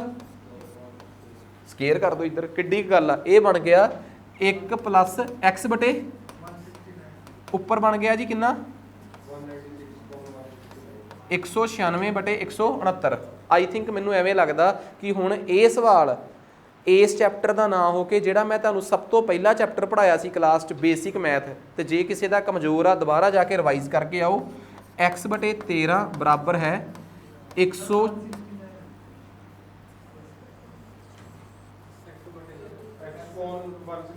ਅੱਛਾ ਇੱਥੇ ਮੈਂ ਕਿਤੇ ਗਲਤੀ ਕਰ ਰਿਹਾ। 169 ਹੈ ਨਾ, 169 - 1 ਆਹੀ ਆ ਮੇਰੇ ਹਿਸਾਬ ਨਾਲ। ਇਹ ਬਣ ਗਿਆ x/169 = ਇੱਥੇ ਸਹੀ ਆ ਹੁਣ, ਠੀਕ ਆ। ਹੁਣ 169 ਦਾ ਤੇ 1 ਦਾ ਐਲਸੀਐਮ 169 ਆ ਗਿਆ। ਇੱਥੇ ਆ ਗਿਆ ਜੀ 196, ਇੱਥੇ ਕਿੰਨਾ ਆ ਗਿਆ 169। x = ਆ ਕਿੰਨਾ ਆ ਗਿਆ 27/169। ਤੇ ਮੈਂ ਸ਼ਾਰਟਕਟ ਲਾ ਰਿਹਾ, ਆਹ ਵਾਲਾ ਜਿਹੜਾ 169 ਆ ਡਾਇਰੈਕਟ ਉਧਰਲੇ ਪਾਸੇ ਮਲਟੀਪਲਾਈ ਕਰਤਾ। ਕਰ ਲੋਗੇ ਨਾ ਆਪਣੇ ਆਪ। ਸੋ x ਕਿੰਨਾ ਆ ਗਿਆ ਆਪਣੇ ਕੋਲ 27। ਸਿਮਿਲਰਲੀ ਅਗਲਾ ਸਵਾਲ ਆ, ਆਪਣੇ ਆਪ ਕਰ ਲੋਗੇ, ਠੀਕ ਆ। 1 ਮਿੰਟ ਆਪਣੇ ਆਪ ਫੇਰ ਕਰਾਂਗੇ, ਪਹਿਲਾਂ ਆਪਾਂ ਇਹਦਾ ਮਸਲਾ ਹੱਲ ਕਰ ਲਈਏ। ਆ ਲਓ ਜੀ 1 + ਆ ਕਿੰਨਾ ਹੈ ਬਟੇ =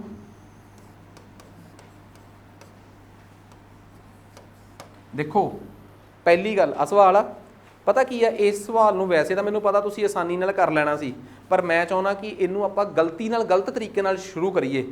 ਜਿਸ ਗਲਤ ਤਰੀਕੇ ਨਾਲ ਮੈਂ ਇਸ ਸਵਾਲ ਨੂੰ ਸ਼ੁਰੂ ਕਰੂੰਗਾ ਸਵਾਲ ਉਵੇਂ ਵੀ ਨਿਕਲ ਜਾਣਾ ਹੈ, ਪਰ ਤੁਸੀਂ ਕਿਵੇਂ ਕਿਸੇ ਸਵਾਲ 'ਚ ਬਦੋ-ਬਦੀ ਕਲੇਸ਼ ਛੇੜ ਸਕਦੇ ਹੋ ਮੈਂ ਉਹ ਵੀ ਤਰੀਕਾ ਦੱਸ ਰਿਹਾ। ਤੁਸੀਂ ਬਿਨਾਂ ਸੋਚੇ ਕਹਿਤਾ ਦੋਵੇਂ ਪਾਸੇ ਸਕੁਅਰ ਕਰ ਦਿਓ, ਕਰਤਾ। ਇੱਧਰ ਸਾਰੇ ਦੇ ਉੱਪਰ ਰੂਟ ਤਾਂ ਸਕੁਅਰ ਕਰਕੇ ਖਤਮ ਹੋ ਗਿਆ ਰੂਟ। ਇੱਧਰ ਨਹੀਂ ਸੀਗਾ, ਇੱਧਰ ਸਾਰੇ ਤੇ ਕੀ ਹੋ ਗਿਆ, ਕੀ ਹੋਊਗਾ ਇਹਦਾ ਸਕੁਅਰ। ਉਧਰ ਤਾਂ ਸਕੁਅਰ ਕਰਨਾ ਹੀ ਪੈਣਾ ਸੀ, ਉਧਰ ਕਿਹੜਾ ਰੂਟ ਸੀ। ਕੀ ਹੋਊਗਾ a + ਅੰਦਰ ਇੱਕ ਚੀਜ਼ a ਆ ਇੱਕ ਚੀਜ਼ b ਆ, ਤੇ ਮੈਥ 'ਚ ਸਭ ਨੂੰ ਪਤਾ ਹੈ ਕਿ ਜੇ ਇੱਕ ਚੀਜ਼ a ਹੋਵੇ ਇੱਕ ਚੀਜ਼ b ਹੋਵੇ ਇਹਦਾ ਸਕੁਅਰ a² + b² ਐ ਨਹੀਂ ਖੁੱਲਦਾ। ਨਾਲ ਇੱਕ ਚੀਜ਼ ਹੋਰ ਵੀ ਹੁੰਦੀ ਆ, ਕੀ ਭਲਾ 2ab। ਆ ਆਪਣੇ ਆਪ 'ਚ a ਆ b ਆ। ਇਹੋ ਜੀ ਗਲਤੀ ਨਾ ਕਰਿਓ ਕਿ ਪਰਲੇ ਪਾਸੇ ਸਾਰੇ ਦਾ ਸਕੁਅਰ ਕਰਨਾ ਪੈ ਜੇ। ਸੋ ਇਹ ਸਵਾਲ ਨੇ ਤਾਂ ਐਵੇਂ ਹੀ ਨਿਕਲ ਜਾਣਾ, ਪਰ ਆਪਾਂ ਇਸ ਚੀਜ਼ ਤੋਂ ਬਚੀਏ। ਪਤਾ ਕਿਉਂ? ਇੱਕ ਵਾਰੀ ਮਾੜਾ ਜਿਹਾ ਐਲਸੀਐਮ ਆ ਇੱਕ ਵਾਰੀ 729 ਨੂੰ ਥੱਲੇ ਲਿਖ ਕੇ ਤਾਂ ਦੇਖੋ ਇੱਕ ਵਾਰ। 1/1 1 ਦਾ ਤੇ 729 ਦਾ ਐਲਸੀਐਮ 729। 729 ਨੂੰ 1 ਨਾਲ ਡਿਵਾਈਡ ਕੀਤਾ ਤਾਂ ਕਿੰਨਾ ਆ ਗਿਆ 729 ਨੂੰ 729 ਨਾਲ ਡਿਵਾਈਡ ਕੀਤਾ ਤੇ 1 ਉੱਪਰਲੇ 55 ਨਾਲ ਮਲਟੀਪਲਾਈ ਕੀਤਾ। ਕੋਈ ਦੱਸ ਸਕਦਾ 729 + 55 ਕਿੰਨਾ ਹੁੰਦਾ ਹੈ 800 784। ਆ ਦੇਖੋ ਮੈਂ ਡਾਇਰੈਕਟ ਸ਼ਾਰਟਕਟ ਲਾਇਆ। ਇਧਰਲੇ ਪਾਸੇ 784 ਥੱਲੜੇ ਪਾਸੇ 729। ਇੱਧਰ ਕੀ ਆ 1 प्लस ਕਿੰਨਾ ਸੀਗਾ x ਬਾਏ, ਮੈਂ ਕੋਈ ਸਿੰਪਲੀਫਿਕੇਸ਼ਨ ਨਹੀਂ, ਕਾਇਦੇ ਨਾਲ ਦੱਸੋਗੇ ਮੈਨੂੰ ਕਿ 784 ਕਿਸੇ ਦਾ ਰੂਟ ਹੁੰਦਾ ਹੈ? ਕਿੰਨੇ ਦਾ? 28 ਦਾ, ਤੇ 729 27 ਦਾ। ਬਈ a ਬਟੇ b ਦੇ ਉੱਪਰ ਰੂਟ ਆ, ਉੱਪਰਲੇ ਦਾ ਅੱਡ ਥੱਲੇੜੇ ਦਾ ਅੱਡ। ਤੁਸੀਂ ਕਹੋਗੇ ਸਰ ਇਹ ਕਿਵੇਂ? ਬਸ ਇੱਕ ਗੱਲ ਯਾਦ ਰੱਖਿਓ ਕਿ ਇਹ ਇਵੇਂ ਕਿ ਮਲਟੀਪਲਾਈ ਤੇ ਡਿਵਾਈਡ 'ਚ ਰੂਟ ਅੱਡੋ ਅੱਡ ਹੋ ਸਕਦੇ ਆ, ਪਤਾ ਨਾ ਸਾਰਿਆਂ ਨੂੰ, ਮਲਟੀਪਲਾਈ ਤੇ ਡਿਵਾਈਡ ਦੇ ਵਿੱਚ। ਹੁਣ ਤੁਸੀਂ ਆਸਾਨੀ ਨਾਲ ਇਸ ਇੱਕ ਨੂੰ ਪਰਲੇ ਪਾਸੇ ਲੈ ਕੇ ਜਾ ਸਕਦੇ ਹੋ।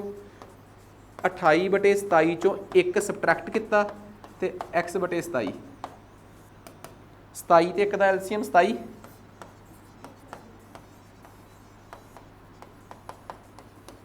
ਇਹਨੂੰ ਆਪਣੇ ਆਪ ਕੈਲਕੂਲੇਸ਼ਨ ਕਰਕੇ ਦੇਖਿਓ x ਕਿੰਨਾ ਆਊਗਾ? 1 ਆਊਗਾ। ਆ ਕਰ ਲੋਗੇ ਆਪਣੇ ਆਪ।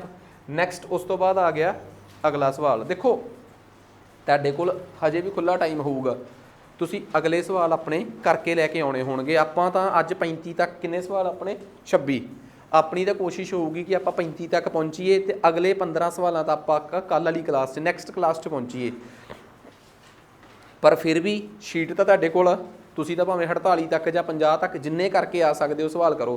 ਪਲੀਜ਼ ਇੱਕ ਗੱਲ ਦੱਸੋ, ਕਹਿੰਦੇ ਆਹ ਕਿਹਦੇ ਬਰਾਬਰ ਆਊਗਾ? ਦੇਖੋ ਤੁਸੀਂ ਇੱਕ ਚੀਜ਼ ਦੱਸਣੀ ਆ ਮੈਨੂੰ ਕਿ 12 ਮਾਈਨਸ 2 ਰੂਟ 3 ਕਿਹਦੇ ਬਰਾਬਰ ਆ? ਰੂਟ 12 ਮਾਈਨਸ 2 ਰੂਟ 3 ਕਿਹਦੇ ਬਰਾਬਰ ਆ? Root 12 minus 2 root 3 is equal to 0। ਦੇਖੋ ਕਿਵੇਂ, ਤੁਹਾਨੂੰ 12 ਦਾ ਰੂਟ ਨਹੀਂ ਪਤਾ ਕਿੰਨਾ ਹੈ, ਠੀਕ ਆ, ਪਰ ਤੁਹਾਨੂੰ ਇਹ ਵੀ ਪਤਾ ਹੈ ਕਿ ਸਰ 16 ਦਾ ਰੂਟ ਕਿੰਨਾ ਹੁੰਦਾ ਹੈ? 4। ਕਿਵੇਂ ਪਤਾ ਲੱਗਾ ਕਿ 16 ਦਾ ਰੂਟ 4 ਆ? ਮੈਨੂੰ ਨਹੀਂ ਪਤਾ ਕਿ 16 ਦਾ ਰੂਟ 4 ਆ, ਮੇਰੇ ਕੋਲ ਤਾਂ ਇੱਕੋ ਹੀ ਬੇਸਿਕ ਫਾਰਮੂਲਾ ਹੈ। ਸਕੁਏਅਰ ਰੂਟ ਕੱਢਣ ਦੇ ਕਿੰਨੇ ਤਰੀਕੇ ਆ? ਇੱਕ ਤਰੀਕਾ ਵਰਤਦੇ ਆ। 16 ਨੂੰ ਛੋਟੇ ਤੋਂ ਛੋਟੇ ਟੇਬਲ ਤੇ ਕੱਟੋ, ਕਿੰਨੇ ਤੇ ਗਿਆ? ਕਿੰਨਾ ਰਹਿ ਗਿਆ ਮਗਰ? 8। ਹੋਰ ਛੋਟੇ ਤੋਂ ਕੱਢੇ, ਕਿੰਨੇ ਤੇ ਗਿਆ? ਮਗਰ ਕਿੰਨਾ ਰਹਿ ਗਿਆ? 4। ਹੋਰ ਛੋਟੇ ਤੋਂ ਛੋਟੇ ਟੇਬਲ ਤੇ ਕੱਢੋ, ਆ ਰਹਿ ਗਿਆ। ਤੇ ਜਿਨ੍ਹਾਂ ਨੂੰ ਪਤਾ ਹੈ ਕਿ ਸਕੁਏਅਰ ਰੂਟ ਕੱਢਣ ਦਾ ਸਭ ਤੋਂ ਸੌਖਾ ਤਰੀਕਾ ਇਹੀ ਆ ਕਿ ਬਈ ਅੰਦਰ ਜਿਹੜਾ ਪੇਅਰ 'ਚ ਆ, ਜੋੜੇ 'ਚ ਆ, ਉਹਨੂੰ ਇੱਕ ਨੂੰ ਬਾਹਰ ਕੱਢ ਲਓ। ਆ ਵੀ ਪੇਅਰ 'ਚ ਆ, ਇੱਕ ਬਾਹਰ ਕੱਢ ਲਓ। 2 × 2 ਕਿੰਨਾ ਆ ਗਿਆ? 4 ਆ ਗਿਆ। ਕਿਸੇ ਨੂੰ ਕੋਈ ਡਾਊਟ ਇਹਦੇ 'ਚ? ਹੁਣ ਆਪਾਂ ਇਦਾਂ ਕਰਦੇ ਹਾਂ, ਇਸੇ ਤਰਜ਼ ਤੇ 18 ਦਾ ਰੂਟ ਕੱਢਦੇ ਹਾਂ। 18 ਨੂੰ ਛੋਟੇ ਤੋਂ ਛੋਟੇ ਟੇਬਲ ਤੇ ਡਿਵਾਈਡ ਕੀਤਾ, ਕਿੰਨਾ ਆ ਗਿਆ? 2 ਤੇ ਕੀਤਾ, ਕਿੰਨਾ ਆ ਗਿਆ ਸੀ? 9। 9 ਨੂੰ ਛੋਟੇ ਤੋਂ ਛੋਟੇ ਟੇਬਲ ਤੇ 3 ਤੇ ਭਾਗ ਕੀਤਾ, ਕਿੰਨਾ ਆ ਗਿਆ? ਕੋਈ ਚੀਜ਼ ਹੈ ਜਿਹੜੀ ਅੰਦਰੋਂ ਬਾਹਰ ਆ ਸਕਦੀ ਆ? 3 × 3 ਦਾ 3 ਬਾਹਰ, ਅੰਦਰ ਕੀ ਰਹਿ ਗਿਆ? ਸੋ ਟੈਕਨੀਕਲੀ 18 ਬਰਾਬਰ ਹੈ, ਰੂਟ 18 ਬਰਾਬਰ ਹੈ 3 ਰੂਟ 2। ਮਸਲਾ ਇਹ ਨਹੀਂ ਸੀਗਾ, ਮਸਲਾ ਤੇ ਰੂਟ 12 ਦਾ ਸੀਗਾ। ਛੋਟੇ ਤੋਂ ਛੋਟੇ ਟੇਬਲ ਤੇ ਡਿਵਾਈਡ ਕਰੋ, ਕਿੰਨਾ ਆਊਗਾ? 2 ਤੇ ਕਿੰਨਾ ਰਹਿ ਗਿਆ ਮਗਰ? 6। ਉਹਨੂੰ ਛੋਟੇ ਤੋਂ ਛੋਟੇ ਤੇ ਕਰੋ, ਕਿੰਨਾ ਰਹਿ ਗਿਆ ਮਗਰ? ਤੇ 3 ਰਹਿ ਗਿਆ ਮਗਰ। ਮਤਲਬ 2 × 3 ਆ ਕੋਈ ਚੀਜ਼ ਬਾਹਰ ਆ ਸਕਦੀ ਹੈ 2। ਇਹਦਾ ਮਤਲਬ ਤੁਹਾਨੂੰ ਇੱਕ ਗੱਲ ਪਤਾ ਕਿ ਰੂਟ 12 2 ਰੂਟ 3 ਦੇ ਬਰਾਬਰ ਹੁੰਦਾ ਹੈ। ਆ ਜਾਓ, ਕਹਿੰਦਾ ਰੂਟ 12 ਦੀ ਵੈਲਿਊ ਹੁੰਦੀ ਆ 2 ਰੂਟ 3, ਉਹਦੇ ਚੋਂ ਘਟਾਓ 2 ਰੂਟ 3, ਤਾਂ ਕਿੰਨਾ ਆਨਸਰ ਆ ਗਿਆ? 0। 2 ਰੂਟ 2 ਚੋਂ 2 ਰੂਟ 2 ਘਟਾ ਕੇ ਆਨਸਰ ਕਿੰਨਾ ਆ ਗਿਆ? 3। ਇਹਦਾ ਮਤਲਬ ਮਸਲਾ ਹੱਲ ਹੋ ਸਕਦਾ ਹੈ। ਹੁਣ ਆ ਜਾਓ, ਇੱਥੋਂ ਤੱਕ ਸਮਝ ਆ ਗਈ ਗੱਲ? ਓਏ ਸਮਝ ਆ ਗਈ ਗੱਲ ਕਿ ਆਪਾਂ ਨੂੰ 12 ਨੂੰ 2 ਰੂਟ 3 ਤੇ 18 ਨੂੰ 3 ਰੂਟ 2 ਕਿਵੇਂ ਲਿਖ ਸਕਦੇ ਆ? ਪਹਿਲਾ ਮਸਲਾ ਤੇ ਇਹੀ ਸੀਗਾ। ਹੁਣ ਦੂਜਾ ਮਸਲਾ, ਕਿਉਂਕਿ ਇਹ ਸਵਾਲ ਕੱਢਣ ਵਾਸਤੇ 2 ਚੀਜ਼ਾਂ ਦਾ ਸਮੇਲ ਚਾਹੀਦਾ ਸੀ ਤੁਹਾਨੂੰ। ਇੱਕ ਸਮਝਾਤੀ, ਇੱਕ ਰਹਿ ਗਈ। ਆ ਜਾਓ, ਇਹ ਦੱਸੋ 8 root 5 plus 2 root 5 minus 3 root 5, ਇਹਦਾ ਆਨਸਰ ਕਿੰਨਾ ਆਊਗਾ? ਦੇਖੋ ਮਗਰ ਰੂਟ 5 ਆ, ਮਗਰ ਰੂਟ 5 ਆ ਤੇ ਮਗਰ ਰੂਟ 5 ਆ, ਆਪਸ 'ਚ ਜੋੜ ਤੇ ਘਟਾਓ ਸਕਦੇ ਆ। ਜੇ ਕੋਈ ਕਹਦੇ 8 ਰੂਟ 5 ਤੇ 2 ਰੂਟ 5 ਕਿਹਦੇ ਬਰਾਬਰ ਹੁੰਦਾ ਹੈ? 10 ਰੂਟ 5 ਦੇ। 8 ਰੂਟ 5 ਤੇ 2 ਰੂਟ 5 ਆਪਸ 'ਚ ਜੁੜੇ ਕਿਉਂ ਆ? ਕਿਉਂਕਿ ਮਗਰ ਜਿਹੜੀ ਚੀਜ਼ ਰੂਟ ਦੇ ਵਿੱਚ ਆ ਉਹ ਸੇਮ ਹੋਣੀ ਚਾਹੀਦੀ ਹੈ। ਜੇ ਕੋਈ ਮੈਨੂੰ ਕਹਿ ਦੇ ਨਾ ਕਿ ਜੀ 8 ਰੂਟ 5 ਤੇ 8 ਰੂਟ 3 ਨੂੰ ਜੋੜ ਦਿਓ, ਇਹ ਨਹੀਂ ਜੁੜਦੇ। ਵਜ੍ਹਾ ਅੰਦਰਲਾ ਬਾਹਰਲੇ ਸੇਮ ਹੋਣ ਨਾਲ ਫਰਕ ਨਹੀਂ ਪੈਂਦਾ, ਬਾਹਰਲੇ ਇੱਕੋ ਹੋਣ ਨਾਲ ਫਰਕ ਨਹੀਂ ਪੈਂਦਾ। ਰੂਟ ਦੇ ਅੰਦਰ, ਵਰਗਮੂਲ ਦੇ ਅੰਦਰ ਜਿਹੜੀ ਚੀਜ਼ ਆ ਉਹ ਸੇਮ ਹੋਣੀ ਚਾਹੀਦੀ ਆ। ਆ ਵੀ ਸੇਮ ਆ, ਆ ਵੀ ਸੇਮ ਆ, ਆ ਵੀ ਸੇਮ ਆ। ਰੂਟ 5 ਰੂਟ 5 ਰੂਟ 5 ਸਿੱਧੇ ਜੋੜ ਦਿਓ। 8 ਤੇ 2 10, 10 ਚੋਂ ਕਿੰਨੇ ਘਟਾਏ? 10 ਚੋਂ 3 ਘਟਾਏ, ਕਿੰਨੇ ਰਹਿ ਗਏ? ਇਹ ਆਊਗਾ ਜੀ 7 ਰੂਟ 5। ਦੱਸੋ ਜੀ ਕਿਸੇ ਨੂੰ ਕੋਈ ਡਾਊਟ ਇਹਦੇ 'ਚ? ਆ ਕਨਸੈਪਟ ਕਲੀਅਰ ਹੋ ਗਿਆ ਕਿ ਬਈ √5 ਆਪਣੇ ਆਪ 'ਚ ਇੱਕ ਗਲਾਸ ਦੇ ਬਰਾਬਰ ਆ। ਤਾਂ ਐਵੇਂ ਸਮਝੋ 8 glass plus 2 glass minus 3 glass, ਬਸ ਸਮਝ ਆ ਗਈ ਨਾ, ਇਜ਼ ਇਕੁਅਲ ਟੂ 7 ਗਲਾਸ। ਬਸ √5 ਜਿਹੜਾ ਹੈ ਉਹ ਸੇਮ ਹੋਣਾ ਚਾਹੀਦਾ ਹੈ, ਉਹ ਇੱਕ ਇਕਾਈ ਦਾ ਕੰਮ ਕਰਦਾ ਹੈ, ਇੱਕ ਯੂਨਿਟ ਦਾ ਕੰਮ ਕਰਦਾ ਹੈ। ਜੇ ਗੱਲ ਜਚੀ ਆ ਥੋੜੀ ਜੀ ਤਾਂ ਕਾਈਂਡਲੀ ਆਹ ਸਵਾਲ ਹੁਣ ਕਰਕੇ ਦੇਖੋ, ਫਿਰ ਇਹਦਾ ਮਸਲਾ ਹੱਲ ਕਰਕੇ ਦੇਖੋ ਕਿ ਜੇ ਕੋਈ ਹੱਲ ਹੁੰਦਾ ਹੈ ਕਿ ਇਹ ਕੋਈ ਆਨਸਰ ਆਉਂਦਾ ਕਿਸੇ ਦੇ ਬਰਾਬਰ। ਪਹਿਲਾਂ ਤਾਂ 27 ਨੂੰ ਛੋਟੇ ਛੋਟੇ ਰੂਪ ਚ ਤੋੜੋ, ਕੀ ਹੈ ਉਹ 27 ਨੂੰ ਕੀ ਲਿਖ ਸਕਦੇ ਆਪਾਂ 3 ਗੁਣਾ 3 ਗੁਣਾ 3, ਦੱਸੋ ਜੀ ਇਹ ਚੋਂ ਬਾਹਰ ਕੀ ਆਊਗਾ 3 ਬਾਹਰ, ਤੇ ਅੱਗੇ ਪਹਿਲਾਂ ਹੀ ਆਲਰੇਡੀ ਕੀ ਲੱਗਿਆ ਹੋਇਆ ਅੱਗੇ, ਤੇ ਵਟ ਇਜ਼ 3 ਗੁਣਾ 2, ਇਹ 6√3 ਆ। ਹੁਣ √75 ਤੇ ਆ ਜਾਓ ਵੀ ਇਕੱਲੇ ਤੇ, ਉਹ √75 ਨੂੰ ਕੀ ਲਿਖਾਂਗੇ ਆਪਾਂ 3 ਗੁਣਾ 5 ਗੁਣਾ 5, ਇਹਦਾ ਕੀ ਬਾਹਰ ਆਊਗਾ, ਇਹਨੂੰ ਮੈਂ ਲਿਖ ਸਕਦਾ 5√3। ਉਹ √12 ਨੂੰ ਕੀ ਲਿਖ ਸਕਦਾ ਮੈਂ 2√3। ਯਾਰ ਹੁਣ ਤਾਂ ਮੈਂ ਸਿੱਧਾ ਹੀ ਚਲਾਤਾ ਇਹਦਾ ਕੰਮ, ਤਾਂ ਉਹ ਸਹੀ ਆ। ਉਹ 2√27 ਨੂੰ ਆਪਾਂ ਕੀ ਲਿਖ ਸਕਦੇ ਆ 6√3। √75 ਨੂੰ ਕੀ ਲਿਖ ਸਕਦੇ ਆ, ਮਾਈਨਸ ਆ ਕਿ ਪਲੱਸ ਆ, ਮਾਈਨਸ, ਕੀ ਲਿਖ ਸਕਦੇ ਆ 5√3। ਪਲੱਸ 12 ਨੂੰ ਕੀ ਲਿਖ ਸਕਦੇ ਆ 2√3। ਇਹਨਾਂ ਦਾ ਕੋਈ ਹੱਲ ਨਿਕਲ ਸਕਦਾ ਕਿ ਨਹੀਂ, 6√3 ਜਮਾ 2√3 ਕਿੰਨਾ ਹੋ ਗਿਆ 8, ਤੇ 8 ਚੋਂ 5 ਕੱਟੇ ਕਿੰਨਾ ਆ ਗਿਆ 3√3। ਉਹ ਅੱਗੇ ਹੋਰ ਵੀ ਢੀਠ ਹੋਣਗੇ, ਉਹਨਾਂ ਨੇ 4 ਆਪਸ਼ਨਸ ਐਵੇਂ ਨਹੀਂ ਪਾਉਣੇ, ਉਹਨਾਂ ਨੇ 4 ਆਪਸ਼ਨਸ ਆਪਣੇ ਹਿਸਾਬ ਨਾਲ ਪਾ ਦੇਣੇ ਆ। ਉਹਨਾਂ ਨੇ ਪਾ ਦੇਣੇ ਆ ਕਿ ਆਨਸਰ ਕਿੰਨਾ ਆਇਆ √18, √27, √39 ਕਿ √52, √27। ਜੇ ਐਂਡ 'ਚ ਆਨਸਰ ਐਵੇਂ ਪਾਤਾ, ਸਪੋਜ਼ ਕਰੋ ਉਹਨਾਂ ਨੇ ਐਂਡ 'ਚ ਇਹ ਪਾਤਾ ਕਿ √18 ਆਨਸਰ ਆ ਕਿ √24 ਆਨਸਰ ਆ ਕਿ √27 ਆਨਸਰ ਆ ਕਿ √30 ਆਨਸਰ ਆ, ਦੱਸੋ ਆਨਸਰ ਕੀ ਆ। ਤੁਸੀਂ ਆਨਸਰ ਕੱਢੀ ਬੈਠੇ ਹੋ 3√3, ਪਰ 4 ਆਪਸ਼ਨਸ ਪਾਤੀਆਂ √18, √24, √27 ਤੇ √30। ਉਹ ਇਹ ਵੀ ਮੰਨ ਕੇ ਚੱਲੋ ਕਿ ਜਿਹੜਾ ਪੇਪਰ ਪਾਊਗਾ ਉਹਨੂੰ ਮੈਥ ਆਉਂਦਾ ਹੈ। ਉਹ ਜੇ ਦੇਖੋ ਇਹ ਖੱਜਲ ਕਰਨਾ ਨਹੀਂ, ਟੈਕਨੀਕਲੀ ਤੁਹਾਨੂੰ ਹਰ ਜਗ੍ਹਾ ਤੇ ਉਹ ਕਨਸੈਪਚੁਅਲੀ ਪਰਖਣ ਦੀ ਕੋਸ਼ਿਸ਼ ਕਰ ਰਿਹਾ ਹੈ ਕਿ ਤੁਹਾਨੂੰ ਮੈਥ ਕਿੰਨਾ ਕੁ ਆਉਂਦਾ ਹੈ। ਤੁਸੀਂ ਆਨਸਰ 3√3 ਕੱਢਿਆ, ਤੁਸੀਂ ਬਸ ਮੈਨੂੰ ਇਹਨਾਂ ਦੱਸ ਦਿਓ ਕਿ √3 ਗੁਣਾ √3 ਗੁਣਾ √3 ਨੂੰ ਤੁਸੀਂ ਕੀ ਲਿਖ ਸਕਦੇ ਹੋ, ਕਿ ਕਿਹੜੀ ਚੀਜ਼ ਹੈ ਜਿਹੜੀ ਬਾਹਰ ਆਊਗੀ 3√3। ਆ ਦੋਆਂ ਇੱਕ ਜੋੜੇ ਚੋਂ 3 ਬਾਹਰ ਆ ਕੇ ਆ ਬਣ ਗਿਆ। ਮੈਂ ਕਹੂੰਗਾ ਥੋੜੀ ਜਿਹੀ ਇਦਾਂ ਕਰੋ, ਰਿਵਰਸ ਇੰਜੀਨੀਅਰਿੰਗ ਕਰੋ, ਐਸ 3 ਨੂੰ ਅੰਦਰ ਭੇਜੋ। ਜੇ ਅੰਦਰੋਂ 2 3 ਬਾਹਰ ਆ ਕੇ 1 ਬਣਦੇ ਆ, ਤੇ ਬਾਹਰੋਂ ਜੇ 1 ਨੂੰ ਅੰਦਰ ਲੈ ਕੇ ਜਾਣਾ ਪੈ ਜੇ ਤਾਂ ਕੀ ਬਣੂਗਾ 2 ਵਾਰ ਆ ਜਾਊਗਾ ਉਹ। ਸੋ ਆਹ ਗੱਲ ਦੱਸੋ, ਗੱਲ ਸਮਝ ਆ ਗਈ। ਕੱਲ ਨੂੰ ਕੋਈ ਮੈਨੂੰ ਇਹ ਵੀ ਸਿੰਪਲ ਜੀ ਗੱਲ ਆ, ਕੋਈ ਮੈਨੂੰ ਇਹ ਗੱਲ ਕਹਿ ਦੇ ਕਿ 7√4 ਕੀ ਆਊਗਾ ਭਲਾ, 7 ਅੰਦਰ ਜਾ ਕੇ ਕੀ ਬਣੂਗਾ 7 ਗੁਣਾ 7, ਤੇ 1 4 ਪਹਿਲਾਂ ਹੀ ਪਿਆ ਹੋਇਆ ਹੈ। 49 ਨੂੰ 4 ਨਾਲ ਕਰਕੇ ਦੱਸੋ ਕਿੰਨਾ ਆਊਗਾ 196। ਚੈੱਕ ਕਰ ਲਿਓ, ਗਲਤ ਵੀ ਹੋ ਸਕਦਾ, ਪਰ ਜੇ 7√4 ਹੋਵੇ ਤੇ ਆਪਣਾ ਆਨਸਰ 7√4 ਆ ਰਿਹਾ ਹੋਵੇ ਤੇ 4 ਆਪਸ਼ਨਸ ਐਵੇਂ ਦੇ ਹੋਣ √184, √196, √216 ਤੇ √224, ਤਾਂ ਤੁਹਾਨੂੰ ਆਨਸਰ ਪਹਿਚਾਨਣਾ ਔਖਾ ਹੋ ਜੇ। ਸੋ ਆਪਾਂ ਕਦੇ ਵੀ ਗਲਤੀ ਨਹੀਂ ਕਰਨੀ। ਆਨਸਰ ਚਾਹੇ ਇਸ ਰੂਪ 'ਚ ਦਿੱਤਾ ਹੋਵੇ ਚਾਹੇ ਇਸ ਰੂਪ 'ਚ ਦਿੱਤਾ ਹੋਵੇ, ਆਨਸਰ ਸਾਨੂੰ ਪਹਿਚਾਨਣਾ ਆਉਣਾ ਚਾਹੀਦਾ ਹੈ। ਠੀਕ ਹੈ ਜੀ। ਹੁਣ ਅਗਲਾ ਸਵਾਲ ਆ ਗਿਆ ਜੀ ਆਪਣੇ ਕੋਲ, ਸਵਾਲ ਨੰਬਰ 27ਵਾਂ। ਸਵਾਲ ਨੰਬਰ 27ਵਾਂ ਕਰਨ ਤੋਂ ਪਹਿਲਾਂ ਇੱਕ ਔਖਾ ਜਿਹਾ ਸਵਾਲ ਕਰਕੇ ਦਿਓ। ਸਵਾਲ ਇਹ ਆ ਕਿ 25 18 ਤੋਂ ਕਿੰਨਾ ਜ਼ਿਆਦਾ ਹੈ 7। ਬਸ ਆ ਲਓ ਜੀ, ਹੁਣ ਇਹ ਸਵਾਲ ਕਰੋ। ਠੀਕ ਆ, ਮਸਲਾ ਹੱਲ ਹੋ ਗਿਆ। ਕੀ ਕਹਿਣਾ ਕੀ ਚਾਹੁੰਦਾ ਮੈਂ, ਸਵਾਲ ਇਹ ਆ ਕਿ √12 ਪਲੱਸ √18 √3 ਪਲੱਸ √2 ਤੋਂ ਕਿੰਨਾ ਜ਼ਿਆਦਾ ਹੈ। ਇਹੀ ਸਵਾਲ ਆ। ਮੈਨੂੰ ਮੈਂ ਸਿਰਫ ਇਸ ਕਰਕੇ ਕਿਹਾ ਕਿ ਕਿਤੇ ਕੱਲ ਨੂੰ ਇਹ ਕਹਿ ਦਿਓ ਕਿ ਆਊਟ ਆਫ ਸਿਲੇਬਸ ਆ। ਸਿੰਪਲ ਜਿਹਾ ਸਵਾਲ ਆ। ਉਹ ਤੁਸੀਂ 25 ਕਿੰਨੇ ਤੋਂ ਪੁੱਛਿਆ ਸੀ, ਮੈਂ 18 ਤੋਂ, ਤੁਸੀਂ ਕਿਵੇਂ ਕਹਿਤਾ ਕਿ ਆਨਸਰ 7 ਆ। ਤੁਸੀਂ 25 ਚੋਂ 18 ਸਬਟਰੈਕਟ ਕਰੇ। ਸਵਾਲ ਇਹ ਆ ਕਿ √12 ਪਲੱਸ √18 √3 ਪਲੱਸ √2 ਤੋਂ ਕਿੰਨਾ ਵੱਧ ਹੈ।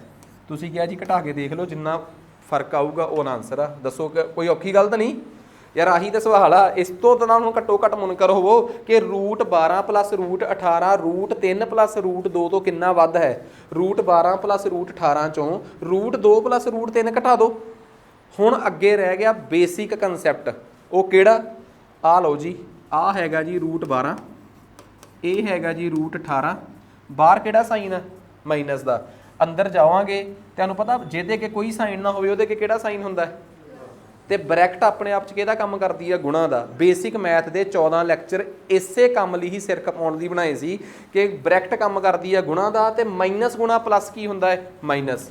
ਇਹ ਆ ਗਿਆ ਜੀ -√3, ਮਾਈਨਸ ਗੁਣਾ ਪਲੱਸ ਕੀ ਹੁੰਦਾ ਹੈ, ਮਾਈਨਸ। ਆ ਲਓ ਜੀ, ਥੋੜਾ ਜਿਹਾ ਤੇਜ਼ ਚੱਲੀਏ।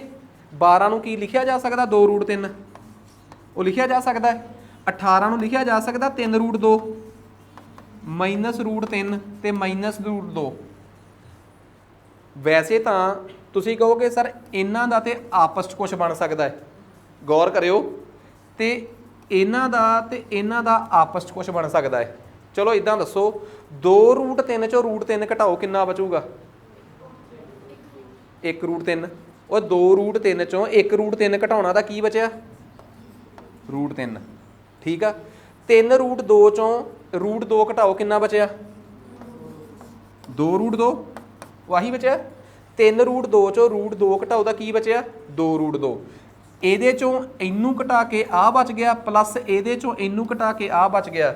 ਮੈਨੂੰ ਲੱਗਦਾ ਆਹੀ ਦੋਵਾਂ ਦੇ ਵਿਚਲਾ ਫਰਕ ਆ, √3 + 2√2, √3 + 2√2। ਬਸ ਆਹੀ ਕਹਾਣੀ ਆ। ਸਵਾਲ ਉਹਨਾਂ ਕੀ ਔਖਾ ਸੀ ਜਿੰਨਾ ਕਿ ਇੱਕ ਇਹ ਸੀਗਾ ਕਿ 25 18 ਤੋਂ ਕਿੰਨਾ ਵੱਡਾ ਹੈ, 25 - 18 = 7। √12 + √18, √3 + √2 ਤੋਂ ਕਿੰਨਾ ਵੱਡਾ ਹੈ, √12 + √18 ਚੋਂ √3 + √2 ਜਿਹੜਾ ਹੈ ਉਹਨੂੰ ਕੀ ਕਰ ਦਿੱਤਾ ਜਾਵੇ, ਸਬਟਰੈਕਟ ਕਰ ਦਿੱਤਾ ਜਾਵੇ, ਤੇ ਸਾਡਾ ਮਸਲਾ ਹੱਲ ਹੋ ਕੇ ਸਾਡੇ ਕੋਲ ਆ ਜਾਊਗਾ। ਐਨੀ ਡਾਊਟ, ਮੀਨਸ ਕਨਸੈਪਟ ਕਲੀਅਰ ਹੋ ਗਿਆ, ਕੋਈ ਔਖਾ ਹੈ ਹੀ ਨਹੀਂ ਸੀ ਇਹ ਸਵਾਲ। ਆ ਲਓ ਜੀ, ਇੱਥੋਂ ਤੱਕ ਗੱਲ ਕਲੀਅਰ ਹੋ ਗਈ। ਹੁਣ ਅਗਲਾ ਸਵਾਲ ਆਪਣੇ ਕੋਲ ਆ ਗਿਆ ਬੜਾ ਅਜੀਬ ਜਿਹੇ ਤਰੀਕੇ ਨਾਲ ਕਿ √80 - √112 ਬਟੇ √45 - √63। ਤੇ ਹੈਰਾਨੀ ਦੀ ਗੱਲ ਆ, ਆਨਸਰ ਬੜਾ ਸਿੱਧਾ ਸਿੱਧਾ ਜਿਹਾ, 3/4, 1 ਸਹੀ, 1/3, 1 ਸਹੀ, 7/9, 1 ਸਹੀ, 3/4। ਤੇ ਸਵਾਲ ਇਹ ਲੱਗਦਾ ਕਿ ਇਹਨਾਂ ਚਾਰਾਂ ਚੋਂ ਤਾਂ ਮੈਨੂੰ ਕਿਸੇ ਦਾ ਰੂਟ ਵੀ ਨਹੀਂ ਕੱਢਣਾ ਆਉਂਦਾ। 80 ਦੀ ਜਗ੍ਹਾ ਤੇ 81 ਹੁੰਦਾ ਤਾਂ ਮੈਂ ਕਿੰਨਾ ਲਿਖ ਲੈਂਦਾ, 9। ਆ 112 ਦੀ ਜਗ੍ਹਾ ਤੇ 144 ਹੁੰਦਾ ਤੇ ਮੈਂ 12 ਲਿਖਦਾ। ਆਹ ਵਾਲੇ 45 ਦੀ ਜਗ੍ਹਾ ਤੇ ਜੇ 49 ਹੁੰਦਾ ਤੇ ਆਪਾਂ 7 ਲਿਖਦੇ। ਕਿਸੇ ਦਾ ਵੀ ਮੂੰਹ ਕੋਈ ਹੈਗਾ ਮੂੰਹ ਸਿਰ ਜਿਹਦਾ ਰੂਟ ਦਿੱਤਾ ਹੋਵੇ। ਲਓ ਜੀ, ਫਿਰ ਇਦਾਂ ਕਰੋ, ਜਿੱਥੇ ਰੂਟ ਨਾ ਨਿਕਲ ਰਿਹਾ ਹੋਵੇ ਤੁਸੀਂ ਇਦਾਂ ਕਰੋ, ਇਹਨੂੰ ਛੋਟੇ ਤੋਂ ਛੋਟੇ 'ਚ ਕਨਵਰਟ ਕਰਕੇ ਦੇਖੋ ਕੀ ਬਣਦਾ ਇਹਦੇ 'ਚ। 80 ਨੂੰ ਤੋੜ ਕੇ ਦੇਖਿਓ ਛੋਟੇ ਤੋਂ ਛੋਟੇ 'ਚ ਕੀ ਲਿਖਿਆ ਜਾ ਸਕਦਾ ਹੈ। ਹਾਂਜੀ, 80 ਨੂੰ ਕੀ ਲਿਖਿਆ ਜਾ ਸਕਦਾ ਹੈ ਛੋਟੇ। ਪਹਿਲਾਂ ਇਦਾਂ ਕਰੋ ਯਾਰ, ਜਿਹਨੂੰ ਨਹੀਂ ਹਿਸਾਬ ਆਇਆ, 2 ਤੇ ਗਿਆ ਕਿੰਨਾ ਆ ਗਿਆ ਮਗਰ, 40। ਫਿਰ 2 ਤੇ ਗਿਆ ਕਿੰਨਾ ਆ ਗਿਆ ਮਗਰ, 20। ਫਿਰ 2 ਤੇ ਗਿਆ ਕਿੰਨਾ ਆ ਗਿਆ ਮਗਰ, 10। ਫਿਰ 2 ਤੇ ਗਿਆ ਕਿੰਨਾ ਆ ਗਿਆ ਮਗਰ, 5। ਉਹ ਠੀਕ ਆ। ਤਾਂ ਆਹ 2 ਤੇ ਆਹ 2 ਕਿੰਨਾ ਆ ਗਿਆ, ਇਹਨੂੰ ਤੇ ਮੈਂ 4√5 ਲਿਖ ਸਕਦਾ। ਉਹ ਠੀਕ ਆ। ਉਹ ਇਹਨੂੰ ਆਪਾਂ ਕੀ ਲਿਖ ਸਕਦੇ ਹਾਂ, 4√5। ਦੇਖੋ ਵੈਸੇ ਇੱਕ ਗੱਲ ਮੈਂ ਤੁਹਾਨੂੰ ਦੱਸਾਂ, ਪਲੀਜ਼ ਗੌਰ ਕਰਿਓ। ਜੇ ਕੋਈ ਮੈਨੂੰ ਕਹੇ ਨਾ ਸਰ ਇਸ ਤੋਂ ਵੀ ਥੋੜੀ ਜਿਹੀ ਜਲਦੀ ਦੀ ਟ੍ਰਿਕ ਨਾਲ ਆਪਾਂ ਨੂੰ ਪਤਾ ਲੱਗ ਜੇ ਕਿ √80 ਨੂੰ ਕੀ ਲਿਖਿਆ ਜਾ ਸਕਦਾ ਹੈ। √80 ਦਾ ਕੋਈ ਇਹੋ ਜਿਹਾ ਫੈਕਟਰ, 80 ਦਾ ਕੋਈ ਇਹੋ ਜਿਹਾ ਫੈਕਟਰ ਹੈਗਾ ਜਿਹਨੂੰ ਆਪਾਂ 80 ਨੂੰ ਕੁਛ ਇੰਨੇ ਗੁਣਾ ਇੰਨੇ ਤਾਂ ਲਿਖ ਸਕਦੇ ਹਾਂ, ਜਿਹਦੇ ਚੋਂ 1 ਦਾ ਸਕੁਅਰ ਰੂਟ ਤੁਹਾਨੂੰ ਪਤਾ ਹੋਵੇ। 16 × 5 ਕੀ ਲਿਖ ਸਕਦੇ ਆ, 16 × 5 ਲਿਖ ਸਕਦੇ ਆ ਨਾ। ਤੇ ਇੱਕ ਗੱਲ ਦੱਸੋਗੇ, ਜੇ 16 × 5 ਦੇ ਉੱਪਰ ਰੂਟ ਆ, ਕੀ ਮੰਨਦੇ ਹੋ ਕਿ 16 ਦਾ ਅੱਡ ਕੱਢਾਂਗੇ ਤੇ 5 ਦਾ ਅੱਡ, 16 ਦਾ ਕਿੰਨਾ ਆ ਗਿਆ, ਅੰਦਰ √5 ਹੀ ਬਚ ਗਿਆ ਆਪਣੇ ਕੋਲ। ਸੋ ਸਿੱਧਾ ਵੀ ਤਰੀਕਾ ਹੈ, ਨਹੀਂ ਵਰਤਣਾ ਤਾਂ ਛੋਟੇ ਤੋਂ ਛੋਟੇ ਦੇ ਕੱਟ ਕੇ ਤਾਂ ਨਿਕਲਣਾ ਹੀ ਨਿਕਲਣਾ ਹੈ। ਚਲੋ ਦੂਜਾ ਹੈ 112। ਯਾਰ 112 ਨੂੰ ਕਿਵੇਂ ਲਿਖ ਸਕਦੇ ਹੋ ਤੁਸੀਂ, 16 ਦੇ ਪਹਾੜੇ ਤੇ 112 ਜਾਂਦਾ ਹੈ, 7 ਤੇ 16 5 80, 16 ਹਾਂ 16 ਤੇ ਜਾਂਦਾ ਬਈ। 16 ਕਿੰਨਾ ਆ ਗਿਆ, 16 × 7, ਇਹ ਕਿੰਨਾ ਆ ਗਿਆ, 4√7। ਹੁਣ ਇਹ ਦੱਸੋ 45 ਨੂੰ ਕੀ ਲਿਖ ਸਕਦੇ ਆ, 9 5 45। 9 ਦਾ ਸਿੱਧਾ ਬਾਹਰ ਕੱਢੋ, ਬਾਹਰ ਕੀ ਰਹਿ ਗਿਆ, 3, ਅੰਦਰ ਕੀ ਰਹਿ ਗਿਆ, √5। ਉਹ ਹੋਰ ਕੀ ਬਚਿਆ ਆਪਣੇ ਕੋਲ, 63। ਉਹ 63 ਨੂੰ ਕੀ ਲਿਖ ਸਕਦੇ ਹੋ, 9 × 7। 9 ਦਾ ਰੂਟ ਬਾਹਰ, ਅੰਦਰ ਕੀ ਰਹਿ ਗਿਆ, 7। ਆਹ ਦੱਸੋ ਜੀ, ਗੱਲ ਕਲੀਅਰ ਹੋ ਗਈ। ਮੈਨੂੰ ਨਹੀਂ ਪਤਾ ਕਿ ਆਪਾਂ ਇਸ ਤਰੀਕੇ ਤੋਂ ਕੱਢ ਕੇ ਕਰਾਂਗੇ ਕੀ, ਪਰ √80 ਨੂੰ ਮੈਂ ਲਿਖ ਸਕਦਾ। ਪਲੀਜ਼ ਇਹ ਤਾਂ ਦੱਸੀ ਜਾਇਓ, ਇੱਥੇ ਕੀ ਲਿਖਿਆ, 4√5। ਇੱਥੇ ਕੀ ਲਿਖਿਆ, 4√7। ਇੱਥੇ ਕੀ ਲਿਖਿਆ, 3 रूट 5 इत्थे की लिखिया 3 रूट 7 आ लो जी। ਆਪਾਂ ਇਸ ਤੋਂ ਵੱਧ ਕੇ ਕੁਝ ਨਹੀਂ ਸੀ ਕਰ ਸਕਦੇ, ਜੋ ਆਪਾਂ ਕਰ ਸਕਦੇ ਸੀ ਉਹ ਆਪਾਂ ਕਰ ਲਿਆ। ਤੁਸੀਂ ਇੱਕ ਗੱਲ ਦੱਸੋ, ਉੱਪਰ ਵਾਲੇ ਚੋਂ ਕੋਈ ਚੀਜ਼ ਹੈਗੀ ਹੈ ਜਿਹੜੀ ਕਾਮਨ ਆ ਰਹੀ ਹੈ 4, ਜੇ ਆਪਾਂ ਇਹ ਚੋਂ 4 ਕਾਮਨ ਕੱਢ ਲਈਏ ਤੇ ਅੰਦਰ ਕੀ ਬਚੂਗਾ रूट 5 माइनस रूट थल्ले कोई चीज़ हैगी जी कॉमन आ रही है 3 की बचूगा थल्ले उपर भी रूट 5 माइनस रूट 7 आ थल्ले भी रूट 5 माइनस रूट 7 आ। मैथ का कायदा यह कहता जे उपर कोई चीज़ होवे थल्ले वो चीज़ होवे सेम होवे पूरी दी पूरी चीज़ होवे कट्टी जा सकती है। रूट 5 माइनस रूट 7 उपर 4 नाल मल्टीप्लाई हो रहा सी, थल्ले उही रूट 5 माइनस रूट 7 किन्ने नाल मल्टीप्लाई हो रहा सीगा 3 नाल। ते असीं उपरों तो थल्लों कॉमन लैके उन्होंने बड़ी आसानी नाल कटता ते साडे कोल सवाल का जवाब कितना आ गया 4/3। ऑप्शन किहड़ी सही आ? अच्छा फिर आ 4/3 नूं पता ना कि एक सही 1/3 लिखिया जा सकता है। दसो किसी ने कोई डाउट? क्लीयर है गल? सो कायदे नाल असीं इस सवाल नूं इस तरीके नाल हल करिया है। ठीक है, लो जी इसे तरीके नाल आपां अगले सवाल नूं हल करते हैं। कहंदा प्लीज़ उन्हें कहा कहता 3 रूट 5 प्लस रूट 125 की वैल्यू आ 17.88 ਜਾਂ वैसे सही तरीके नाल कहां तो 17.88। ठीक है, सवाल ये आ कि 80 प्लस 6 रूट 5 की वैल्यू कितनी होगी? लाओ दिमाग। 4 ऑप्शन तुहाडे कोल आ। कहंदा 3 रूट 5 प्लस रूट 125 की वैल्यू 17.88 आ। इहो जे सवाल चो खज्जल करनगे ही करनगे।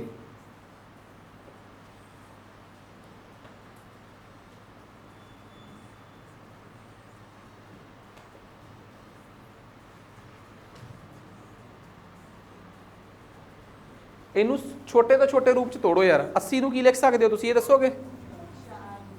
4 रूट 5 प्लस कितना आ गया? वो 4 रूट 5 प्लस 6 रूट 5 कितना हुंदा है? इत्थों तक तो लिखी बैठे हो तुसीं, बस तुहानूं इक्को ही वैल्यू नहीं पता लग रही किहड़ी रूट 5 की। लो जी इदां करदे आ, एक बारी जिहड़े पासे जिहड़ा सवाल आ उहदा तां हल कड्ढो ना। एक बारी 10 रूट 5 आ, बस किहड़ी वैल्यू चाहिदी है तुहानूं? रूट 5 की। ठीक है, रूट 5 की वैल्यू तुहाडे कोल है नहीं। वो इधरों कोई आ 125 नूं की लिख सकते हो तुसीं? ओए 125 नूं लिख सकते हो ना? चलो देखते हैं। ठीक है, तुसीं थोड़ा इधर हो जाओ। ठीक है, अपना बचाव करो, बाकी तो देखो जो परमात्मा के हत्थ च आ उही आ। तुसीं 125 नूं लिख सकते हो 5 रूट 5 आ। क्लीयर है गल? 17 ये दसोगे तुसीं कि what is 5 root 5 plus 3 root 5? ओए 8 रूट 5 की वैल्यू कितनी आ गई? 17.88। ठीक है, उन्होंने जानबुझ के एवें दे के उलझाया सीगा। तुसीं एक बारी 8 रूट 5 की वैल्यू कड्ढी। जे मैं तुहानूं एक गल कहां कि रूट 5 की वैल्यू कितनी आई है तो तुसीं की लिखोगे? इनू किन्ने नाल डिवाइड करदा?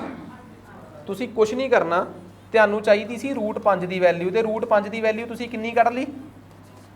17.88/8। तुसीं चक के रूट 5 की वैल्यू जिहड़ी तुहानूं मिली तुसीं अगे फिट करती। तुहानूं की मतलब सी? तुहानूं ते तुहाडे सवाल का जवाब चाहीदा सीगा ते टैक्नीकली तुहानूं ये समझ आ गई कि आ टेबल ते 5 ते गया, आ किन्ने ते गया 4 ते। ये बन गया 5 गुणा 17.88 ਨੂੰ ਆਪਾਂ ਫੇਰ ਕਰਦੇ ਦੋ ਹੱਥ, ਪੁਆਇੰਟ ਹਟਾ ਕੇ ਕਿੰਨੀਆਂ ਆ ਗਈਆਂ? 2 ਜ਼ੀਰੋਆਂ। ਕਾਈਂਡਲੀ ਚੈੱਕ ਕਰਕੇ ਦੇਖੋ ਜੇ ਤਾਂ ਕੈਲਕੂਲੇਟ ਹੋ ਰਿਹਾ ਹੈ ਫਿਰ ਤਾਂ ਠੀਕ ਆ। ਆ 4 ਦੇ ਟੇਬਲ ਤੇ 4 ਤੇ ਗਿਆ 16 ਤੇ 1 8 4 ਤੇ ਗਿਆ 16 ਤੇ ਆਈ ਥਿੰਕ ਆ 447 ਬਣ ਗਿਆ। ਪਲੀਜ਼ 447 ਨੂੰ 5 ਨਾਲ ਗੁਣਾ ਕਰੋਗੇ ਕੈਲਕੂਲੇਟਰ ਤੇ ਕੁਛ ਵੀ। 7 ਨੂੰ 5 ਨਾਲ ਕੀਤਾ ਕਿੰਨਾ ਆ ਗਿਆ? 35 2200 बटे 100 तो ये आंसर कितना आ गया? 22.35। आही आ गया आंसर हैगा एग्जैक्टली कोई इहो जिहा। आ लो जी 22.35। ईवन के सिर्फ तुहानूं स्टैप तोड़ने नहीं आए, सवाल तो उही सीगा। तुहाडे दिमाग च एक गल तुहानूं समझ आ जानी चाहिए है कि यार सानूं किते रूट 5 की वैल्यू लभ जे की तुहानूं इहदे च तुसीं ये सोची गए यार इह च रूट 5 की वैल्यू नहीं दित्ती, सानूं इत्थे रूट 5 की वैल्यू चाहिए है।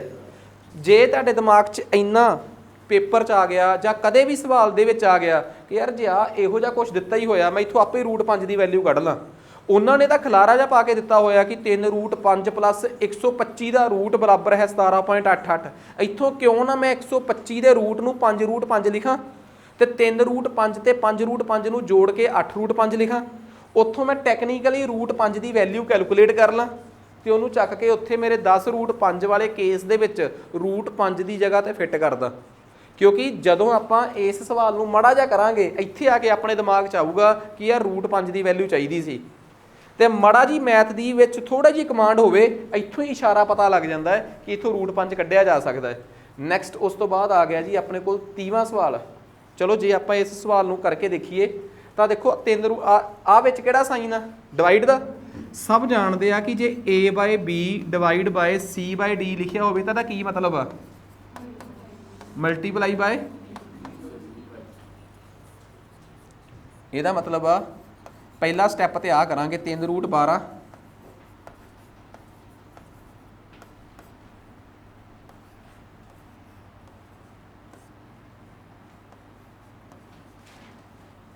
ਆ ਲਓ ਜੀ ਆ ਸਮਝ ਆ ਗਈ।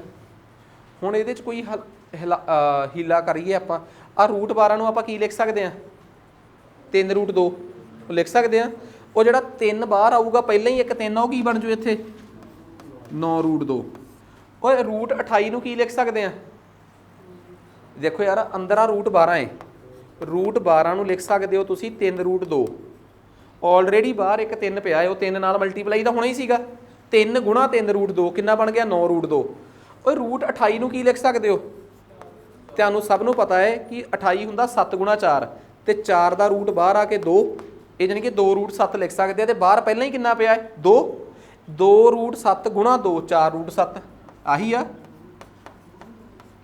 ਮਲਟੀਪਲਾਈ ਹਾਂਜੀ ਅੱਛਾ ਸੌਰੀ ਆ ਜਾਓ ਇੱਥੇ ਆਪਾਂ ਨੂੰ 12 ਦਾ ਲਿਖ ਸਕਦੇ ਆ 2 ਰੂਟ 3 ਇਹ ਆ ਗਿਆ 6 ਰੂਟ 3 ਇਹ ਆ ਗਿਆ 4 ਰੂਟ 7 ਹੁਣ ਤਾਂ ਸਹੀ ਆ ਇਧਰਲੇ ਪਾਸੇ 98 ਨੂੰ ਕੀ ਲਿਖ ਸਕਦੇ ਆ 98 ਹੁੰਦਾ 2 × 49 ਉਹ 98 ਹੁੰਦਾ 2 × 49 49 ਦਾ ਕੀ ਬਾਹਰ ਆਊਗਾ ਤੇ ਅੰਦਰ ਕੀ ਰਹਿ ਗਿਆ ਰੂਟ 2 ਥੱਲੇ ਕੀ ਆਊਗਾ 21 ਦਾ ਕੀ ਇਲਾਜ ਹੋ ਸਕਦਾ ਹੈ 21 ਦਾ ਕੋਈ ਇਲਾਜ ਨਹੀਂ। ਹੁਣ ਇੱਕ ਗੱਲ ਦੇਖੋ 21 ਦਾ ਮੈਂ ਇੱਕ ਇਲਾਜ ਹੋਰ ਦੱਸਦਾ ਪਲੀਜ਼ ਗੌਰ ਕਰਿਓ 21 ਨੂੰ ਲਿਖ ਸਕਦੇ ਹੋ 7 × 3 ਉਹ ਲਿਖ ਸਕਦੇ ਹੋ ਇਹਦਾ ਮਤਲਬ ਰੂਟ 7 × ਰੂਟ 3 ਲਿਖ ਸਕਦੇ ਹੋ ਇਹਨੂੰ ਅੱਡ ਕਰ ਸਕਦੇ ਹੋ ਨਾ ਤੁਸੀਂ ਕਹੋਗੇ ਸਰ ਇਹਨੂੰ ਆਪਾਂ ਰੂਟ 7 × ਰੂਟ 3 ਲਿਖਣ ਦੀ ਕੋਸ਼ਿਸ਼ ਕੀਤੀ ਕਿਉਂ ਆ ਆਪਾਂ ਇਹਨੂੰ ਰੂਟ 21 ਕਿਉਂ ਨਹੀਂ ਰਹਿਣ ਦਿੱਤਾ ਜਦ ਕਿ ਪਤਾ ਤੁਹਾਨੂੰ ਵੀ ਆ ਕਿ ਰੂਟ 21 ਨੂੰ ਜੇ ਆਪਾਂ ਰੂਟ 21 ਰਹਿਣ ਦੀ ਕੀ ਸਿਰਦਰਦੀ ਆ ਪਰ ਫਿਰ ਉਹਨੂੰ ਆਪਾਂ ਇਹ ਪਤਾ ਤੁਹਾਨੂੰ ਕਿ ਬਈ ਰੂਟ ਆਫ a ਗੁਣਾ b ਨੂੰ ਰੂਟ a ਗੁਣਾ ਰੂਟ b ਲਿਖਿਆ ਜਾ ਸਕਦਾ ਹੈ ਪਰ ਇੱਥੇ ਆਪਾਂ ਜਾਣਬੁੱਝ ਕੇ ਲਿਖਿਆ ਕਿਉਂ ਕਿਉਂਕਿ ਗੌਰ ਕਰੋ ਥੱਲੇ ਰੂਟ 3 ਉੱਪਰ ਰੂਟ 3 ਆਪਾਂ ਕੱਟਣਾ ਸੀਗਾ ਆ ਗੱਲ ਸਮਝ ਆ ਗਈ।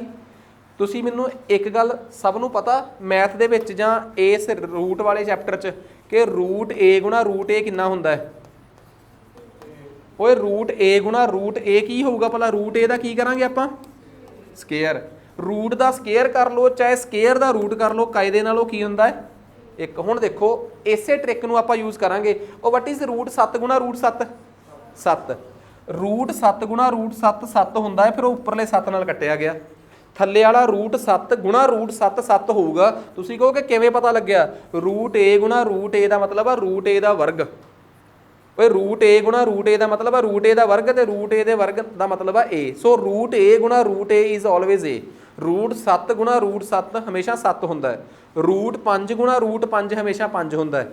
ਸੋ ਆ ਲਓ ਜੀ ਇਹਨੂੰ ਆਪਾਂ ਇਹਦੇ ਨਾਲ ਕੱਟ ਲਿਆ ਆ 6 ਕਿਹਦੇ ਨਾਲ ਕੱਟਿਆ ਆ 2 ਨਾਲ ਕੀ ਕੱਟਿਆ ਜਾਊਗਾ 3 ਉੱਪਰ ਬਚਿਆ ਸਿਰਫ 3 ਰੂਟ 2 ਤੇ ਥੱਲੇ ਕੀ ਬਚਿਆ 4 ਸੋ ਆਨਸਰ ਆ ਗਿਆ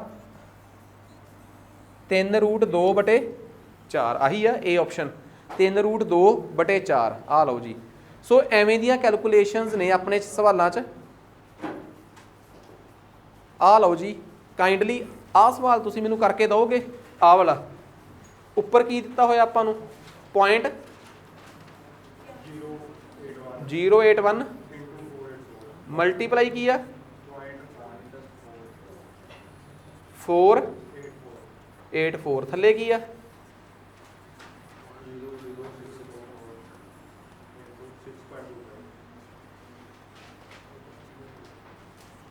एक गल दसो दशमलव वाले सवाल च तो मैं एको ही गल दसी सी तुहानूं कि दशमलव तो सज्जे पासे वाले अखर सेम कर लो तो दशमलव कट्टो पहलां तां बाकी तो फेर ही करांगे सारा सवाल पहलां दशमलव कट्टो जे कट्टे जा सकते हैं।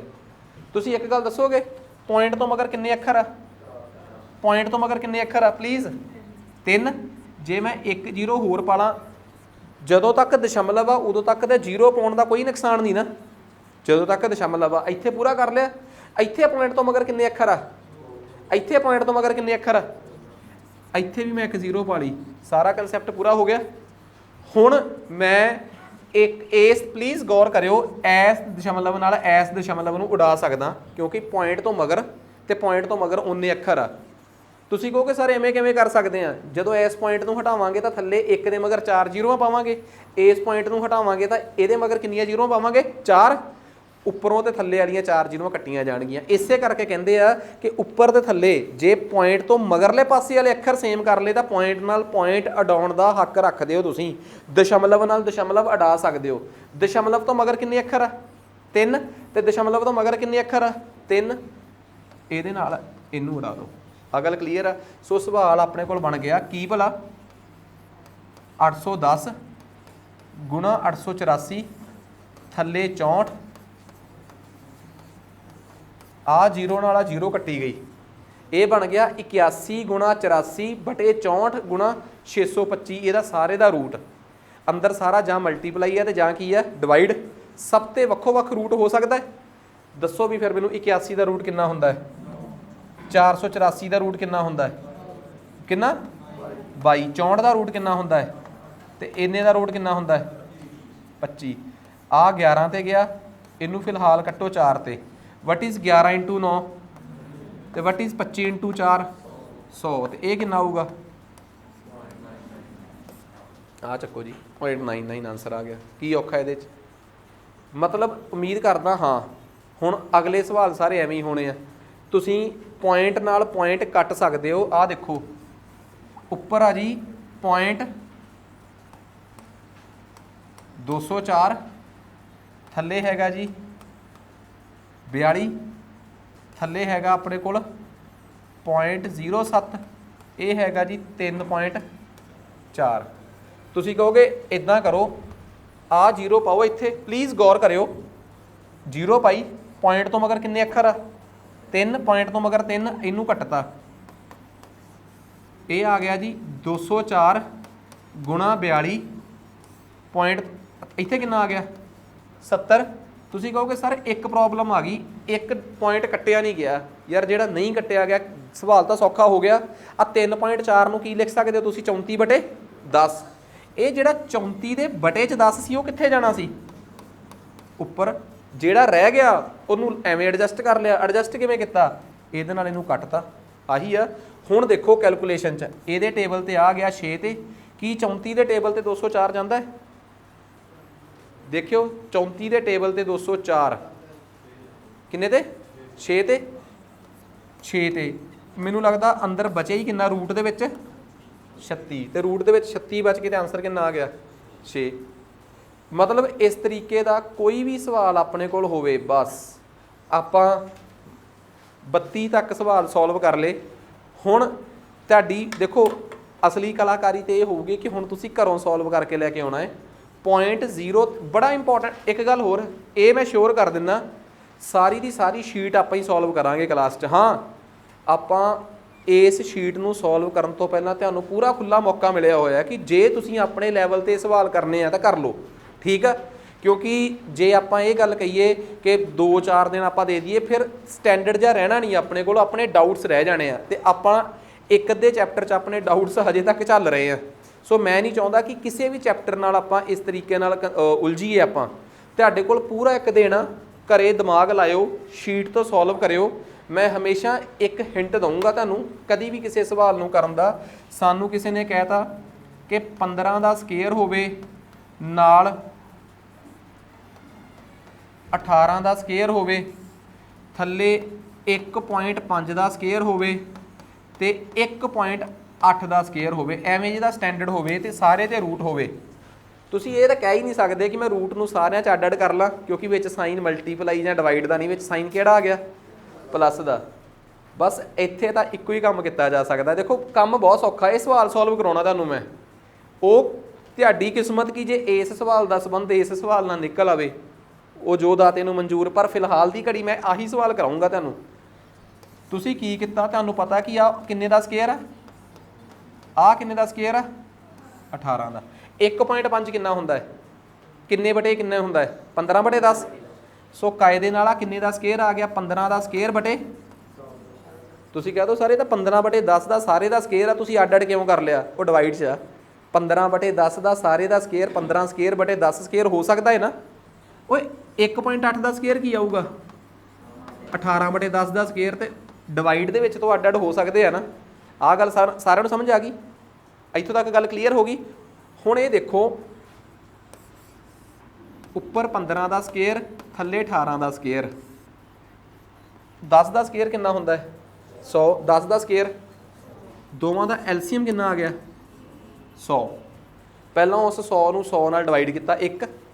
ਮੈਨੂੰ ਲੱਗਦਾ ਜਦੋਂ ਐਲਸੀਐਮ ਹੀ ਸੇਮ ਆ ਜੇ ਫਿਰ ਉੱਪਰਲਾ ਐਜ਼ ਇਟ ਇਜ਼ ਐਵੇਂ ਹੀ ਲਿਖਿਆ ਜਾਂਦਾ ਹੈ, ਕੋਈ ਫਰਕ ਨਹੀਂ ਪੈਂਦਾ ਫਿਰ ਉੱਪਰ ਵਾਲੇ ਨੂੰ। ਉੱਪਰ ਵਾਲੇ ਦੀ ਸਿਹਤ ਤੇ ਕੋਈ ਅਸਰ ਪੈਂਦਾ, ਕੋਈ ਅਸਰ ਨਹੀਂ ਪੈਂਦਾ। 15 ਸਕੁਅਰ ਪਲੱਸ 18 ਸਕੁਅਰ, ਥੱਲੇ ਕਿੰਨਾ ਆ ਗਿਆ 15 ਸਕੁਅਰ ਪਲੱਸ 18, ਸਾਰੇ ਦੇ ਡਿਵਾਈਡ 'ਚ 100 ਆ, ਇਹਦਾ ਕੀ ਬਣੂਗਾ ਡਿਵਾਈਡ ਦੇ ਡਿਵਾਈਡ 'ਚ ਚੀਜ਼ ਹੋਵੇ ਤਾਂ ਕਿੱਥੇ ਚਲੇ ਜਾਂਦੀ ਆ, ਕਿੱਥੇ ਚਲੇ ਜੂਗੀ। ਇਸ ਸਵਾਲ ਦਾ ਕੀ ਜਵਾਬ ਹੋਊਗਾ 15 ਸਕੁਅਰ ਪਲੱਸ 18 ਸਕੁਅਰ ਤੇ 15 ਸਕੁਅਰ ਪਲੱਸ 18 ਸਕੁਅਰ ਕੱਟਿਆ ਗਿਆ, ਰੂਟ ਦੇ ਵਿੱਚ ਬਚਿਆ ਕੀ ਗੱਲਾਂ ਤੇ 100 ਦਾ ਰੂਟ 10।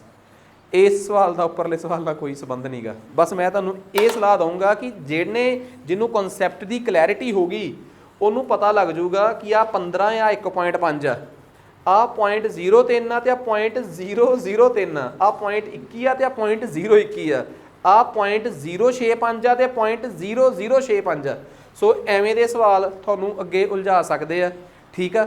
ਸੋ ਅੱਜ ਵਾਸਤੇ ਇੰਨਾ ਹੀ ਬਹੁਤ ਆ। ਕੱਲ ਇਸੇ ਸਵਾਲ ਤੋਂ ਅੱਗੇ 33ਵਾਂ ਸਵਾਲ ਆਪਾਂ ਕੱਲ ਕਰਾਂਗੇ, ਬਟ ਮੈਂ ਉਮੀਦ ਕਰੂੰਗਾ ਕਿ ਤੁਸੀਂ ਜ਼ਰੂਰ ਟਰਾਈ ਕਰੋਗੇ, ਠੀਕ ਆ। ਸੋ ਇਸੇ ਤੋਂ ਅੱਗੇ ਆਪਾਂ ਕੱਲ ਕੰਟੀਨਿਊ ਕਰਦੇ ਹਾਂ। ਸੋ ਅੱਜ ਆਪਣੀ ਕਲਾਸ ਇੱਥੇ ਹੀ ਸੀਗੀ। ਆ ਲਓ।